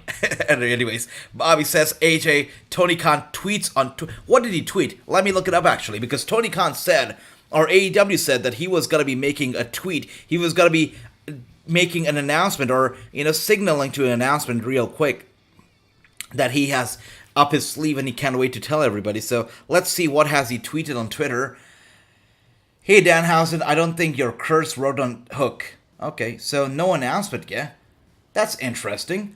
Can we just talk about how they promised that they're going to be making an announcement, or giving us a glimpse at the Tony Khan announcement that was going to be happening soon? But we saw no glimpse. They did not mention the announcement, I believe. None of that happened. So are you kidding me with the announcements? The announcements for announcements? Because come on, if you have an announcement, just get out there and make the announcement. Why do you have to announce it beforehand? And if you do, why don't you deliver? It's weird. It's super weird. And Chris there with the reminder that Owen Hart debuts Wednesday. Look forward to it, brother. Looking forward to it. My pick is Swerve. I love that. I think I gotta go with Swerve as well. He's new. He's fresh. And he really needs some momentum. He needs the win. I mean, what kind of a competitor really look like if he actually loses one of his first matches on the show? It's not going to be a very good look, right? He has to look strong. He has to look like he's here to make an impact, like he is a really valuable member of the roster. He will bring in some heat. So really, Swerve needs to win this one more than Ricky. He really needs to win this one. I'm wearing my title everywhere. There you go, True. I would wear it everywhere as well. At the airport, walking down the street, in the cab, in the limo, at the hotel, in the hotel lobby, in the damn shower. I would wear my title everywhere. I'd be a very proud champion. I would put my title in the luggage in the back of the plane, says Chris. So Chris, more of a practical superstar out there. Me and True are like crazy wrestling fans who would be, just being so happy and, so happy being champion, showing it off to the world. But Chris, more practically, he's like, no, the title is not going to bother me. It's not going to get in my way. I'm going to put it away and I'm going to enjoy my real life. I like that, Chris. AJ, I have a dream match from my mind. Marina Shafir accepted Deonna Purrazzo. Oh, that would be big. Look, Bobby, I know that we love Deonna. This is a Deonna Purrazzo Appreciation Society. Everybody here, we appreciate Deonna. We love her. But if Marina Shafir wrestles her, I have a feeling that Deonna might have to say goodbye to one of those titles, because Marina Shafir is an unstoppable force, a brute force. So I do think that it will be trouble for Deonna if Marina Shafir actually goes after those titles one time. And look at that. Speaking of trouble, Swerve really bringing in the heat with a big stomp to the chest of Ricky. Look at that. Swerve is in total control of this match so far. Really good, really good. Look at that. Don't tell me he's going to go for this. Oh, okay. He's going to go for a big chop right there. And it takes a big chop on his own chest back. And a big punch to the face. Is he going to eat another punch? Oh, he eats a kick to the face as we speak. What else is going to be happening here? And there you go. He gets guided into the middle turnbuckle, face first into the middle turnbuckle. The tables have turned around as we speak. And Swerve Strickland is actually down. He's down right now, guys. He's down. Not very good. Let's see what happens. And we go to picture in picture. Wow, they really are pushing out a lot of commercials these days, especially on Rampage. A lot of commercials. Good for them getting all that commercial money. And yes, it is time. It is about 50 minutes into the show, which means we have about 10 more minutes before Rampage goes off the air. And speaking of that, guys, since we're nearing the end of the show, let me know, how would you rate NXT Level Up? Because we haven't talked about Level Up. All those people who actually watched the show tonight, let me know how you rate NXT Level Up. I would rate it a solid 6 out of 10. It was not the best wrestling, but it was fast paced. I think it was quick and nice, and as I said earlier, I see Level Up as a nice little appetizer after SmackDown. You know, it's quick, it's nice, it's sweet, and I enjoy it. So I'm going to give it a 6 out of 10, but let me know, how do you rate tonight's episode of Level Up? And Bobby, again, that match between Marina and Deonna, I would love it, for sure. Champ for life, run DMG. You know, I interviewed Deonna, and during that interview, she said to me that I'm going to be champ forever. And I told her, I said, Deonna, I totally believe it, and I know you're going to be champ forever. So I hope that stays true, and she is champ forever. I really hope so, but only time will tell. Angelina Love answers Deonna Zarowich, and Trish Stratus answers, oh my gosh, Chris, going out there. Deonna Purrazzo is going to be stripped of both the titles if that happens. You know that. War Games. Moons is here. Moons 21. Good to see you, my brother. Hope you're doing well. Hope you're enjoying tonight's show. It is so good to see you. Again, we say it. You know, if you're late, you're the main event, and Moons is the main event of the night. Look at that, Moons. Good to see you, brother. And Gary says, is your interview going to be Jeff Hardy? Gary, my interview is going to be somebody who was released from WWE not too long ago. Right? It's not Jeff Hardy. I'll say that, because that interview. By the way, I don't know if I should be breaking it right now, but you know what? I'm gonna break it to you right now. Jeff Hardy and Matt Hardy are actually gonna be on the show soon. So not now, but probably the end of the year. It's been broke down, but they're gonna be on the show. But anyways, the interview that's happening this weekend is not Jeff Hardy, but it's a big one for sure. And again, this person has never or has barely ever given any interviews in his entire career. Not only post WWE, but his entire career, you will barely find interviews from this guy. Really cool guy, and very down to earth. He actually approached me up front, and he said, you know what, I want to be on the podcast. And I said, let's do it. And a really cool guy, very down to earth, very innovative, full of ideas and creativity, and got a lot of stories to share as well. I can't wait for you all to check it out, because I was super excited recording that interview, and I'm pretty sure you guys are going to love it as well. True says 3 out of 10, True. That's a fair rating for NXT Level Up. AJ, the Bunny, is wrestling on AEW Dynamite on March 30th. Again, Bobby, Bunny is an interesting one as well, because she's good, but also green. So we'll have to see. Right? We'll have to see how she does, because she's green. But here's an interesting part about Bunny, is that a lot of the wrestlers, female wrestlers on AEW, have an excuse. And the excuse is that they're still new to wrestling, that they have not received a lot of training, maybe a year long, maybe a few months long, that they're still new to the whole game of professional wrestling. But the Bunny has been wrestling for about 8 years now, so she doesn't really have that excuse going on. but she's still green. So that's interesting. Anybody else thinks that the bunny is green, or is it just me? Let me know if you do. AJ, last episode in the intro, I saw your eyes. Oh, really? You did? There you go, Moons. As I said earlier, if you really guys want to see my eyes, get the Wrestling News channel to 2K. When we get to 2K, we're gonna have a party, we're gonna have a blast, and yes, I'm gonna take off my sunglasses. 2K. Let's do that. AJ, is your interview thank you for the love and the flowers, by the way. Thank you, very nice. Is your interview going to be with May Valentine? Bobby, we're gonna keep Zip closed, but right now this interview is gonna be with the former WWE star. But as I said earlier, Impact, NWA, AEW, and WWE stars coming to the show very soon. But this weekend is with the former star. My understanding is they have to return the championship after every night.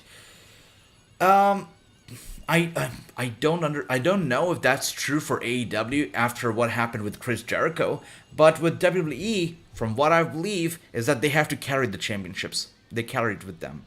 AJ, we're a family. This is the last show before the interview. Can you just break it, Chris? This is a family, but this is a big interview, and I'm not basically permitted to announce it because of the whole discussion that I had with this guy. We're not permitted to announce it right now, but the interview is gonna be out very soon. Only a matter of a few hours now, I guess. So it's gonna be out soon. But you know what? You can go crazy with your ideas. I've given you a big hint. This wrestler was recently released by the company, so let me know. Bunny isn't green, says True. Sorry about that, True. I have a lot of love for Bunny as well. I think she's got a good personality. She's great, but I don't think that she's the best wrestler. But we're having a mixture of opinion, a discussion, a debate, and that's what it should be all about. A healthy and nice debate. Love that. Bunny match is equal to the change of channels. Run DMG. I love that. You see? Great minds. Bunny is talented wrestler, says Bobby. I love that, guys. No, she's good. As I said, I love her personality. And I think she's entertaining. But a little more work in the ring is what I'll say. But yeah. No way the Bunny's awesome. Okay, I'm wrong here. The majority wins. The Bunny is good. She's great. I'm sorry about that. You guys are awesome. Thank you for that. Thank you for correcting me on that. Bunny is good. I'll take that. I just gotta watch more of her matches to better judge her, I guess. Okay. And look at that. Swerve Strickland in control of this match right now. His opponent is dazed. Wow. He definitely is dazed. He's dizzy. He's walking around ringside, trying to somehow get back into the action, but Swerve is not letting him take a movement. By the way, speaking of Swerve, remember that WWE prank show called WWE Swerve City? Did they call it Swerve City or did they call it WWE Swerve? That was a weird show. I mean, it was funny. At first I found it funny, but then they gave up on it all of a sudden and they pulled the plug on it out of nowhere. And they got R-Truth on the show, which just made it weird. So yeah, I'll tell you what, not everything related to R-Truth is funny, and that's what WWE fails to understand. So I thought the Swerve show was funny at first, but then it got weird. Let me know if you guys watched it though. Swerve right there with a very close call. I thought that was going to be a 2. I thought that was going to be a 3 fall, but no, that ended up being a 2.75. And Swerve cannot believe it. This guy's still going strong. I thought Swerve kind of understated his opponent right there. Thought he underestimated him. And he is trying to find out what else can he do to really win this match. And what is he going for here? Is he looking to send his opponent flying across the ring? And no, that's not happening because Swerve has been pulled in for a roll-up pin right now, and Swerve kicks out somehow. We are 57 minutes into the show, which means only 3 minutes left on the clock. This match has to be over anytime now with another roll-up, and Swerve gets sent flying to the ringside, and a big dive onto Swerve, and Swerve able to reverse it with a big punch to the face. And look at Hobbs. Dirty guy. Look at him. He just bulldozes into Swerve ringside. The referee, AEW referees, obviously, they are so blind. They don't follow the action at all. And that is why Swerve takes that big bulldozer move from Hobbs, and that another big move. Oh dear. There we go. Lights out.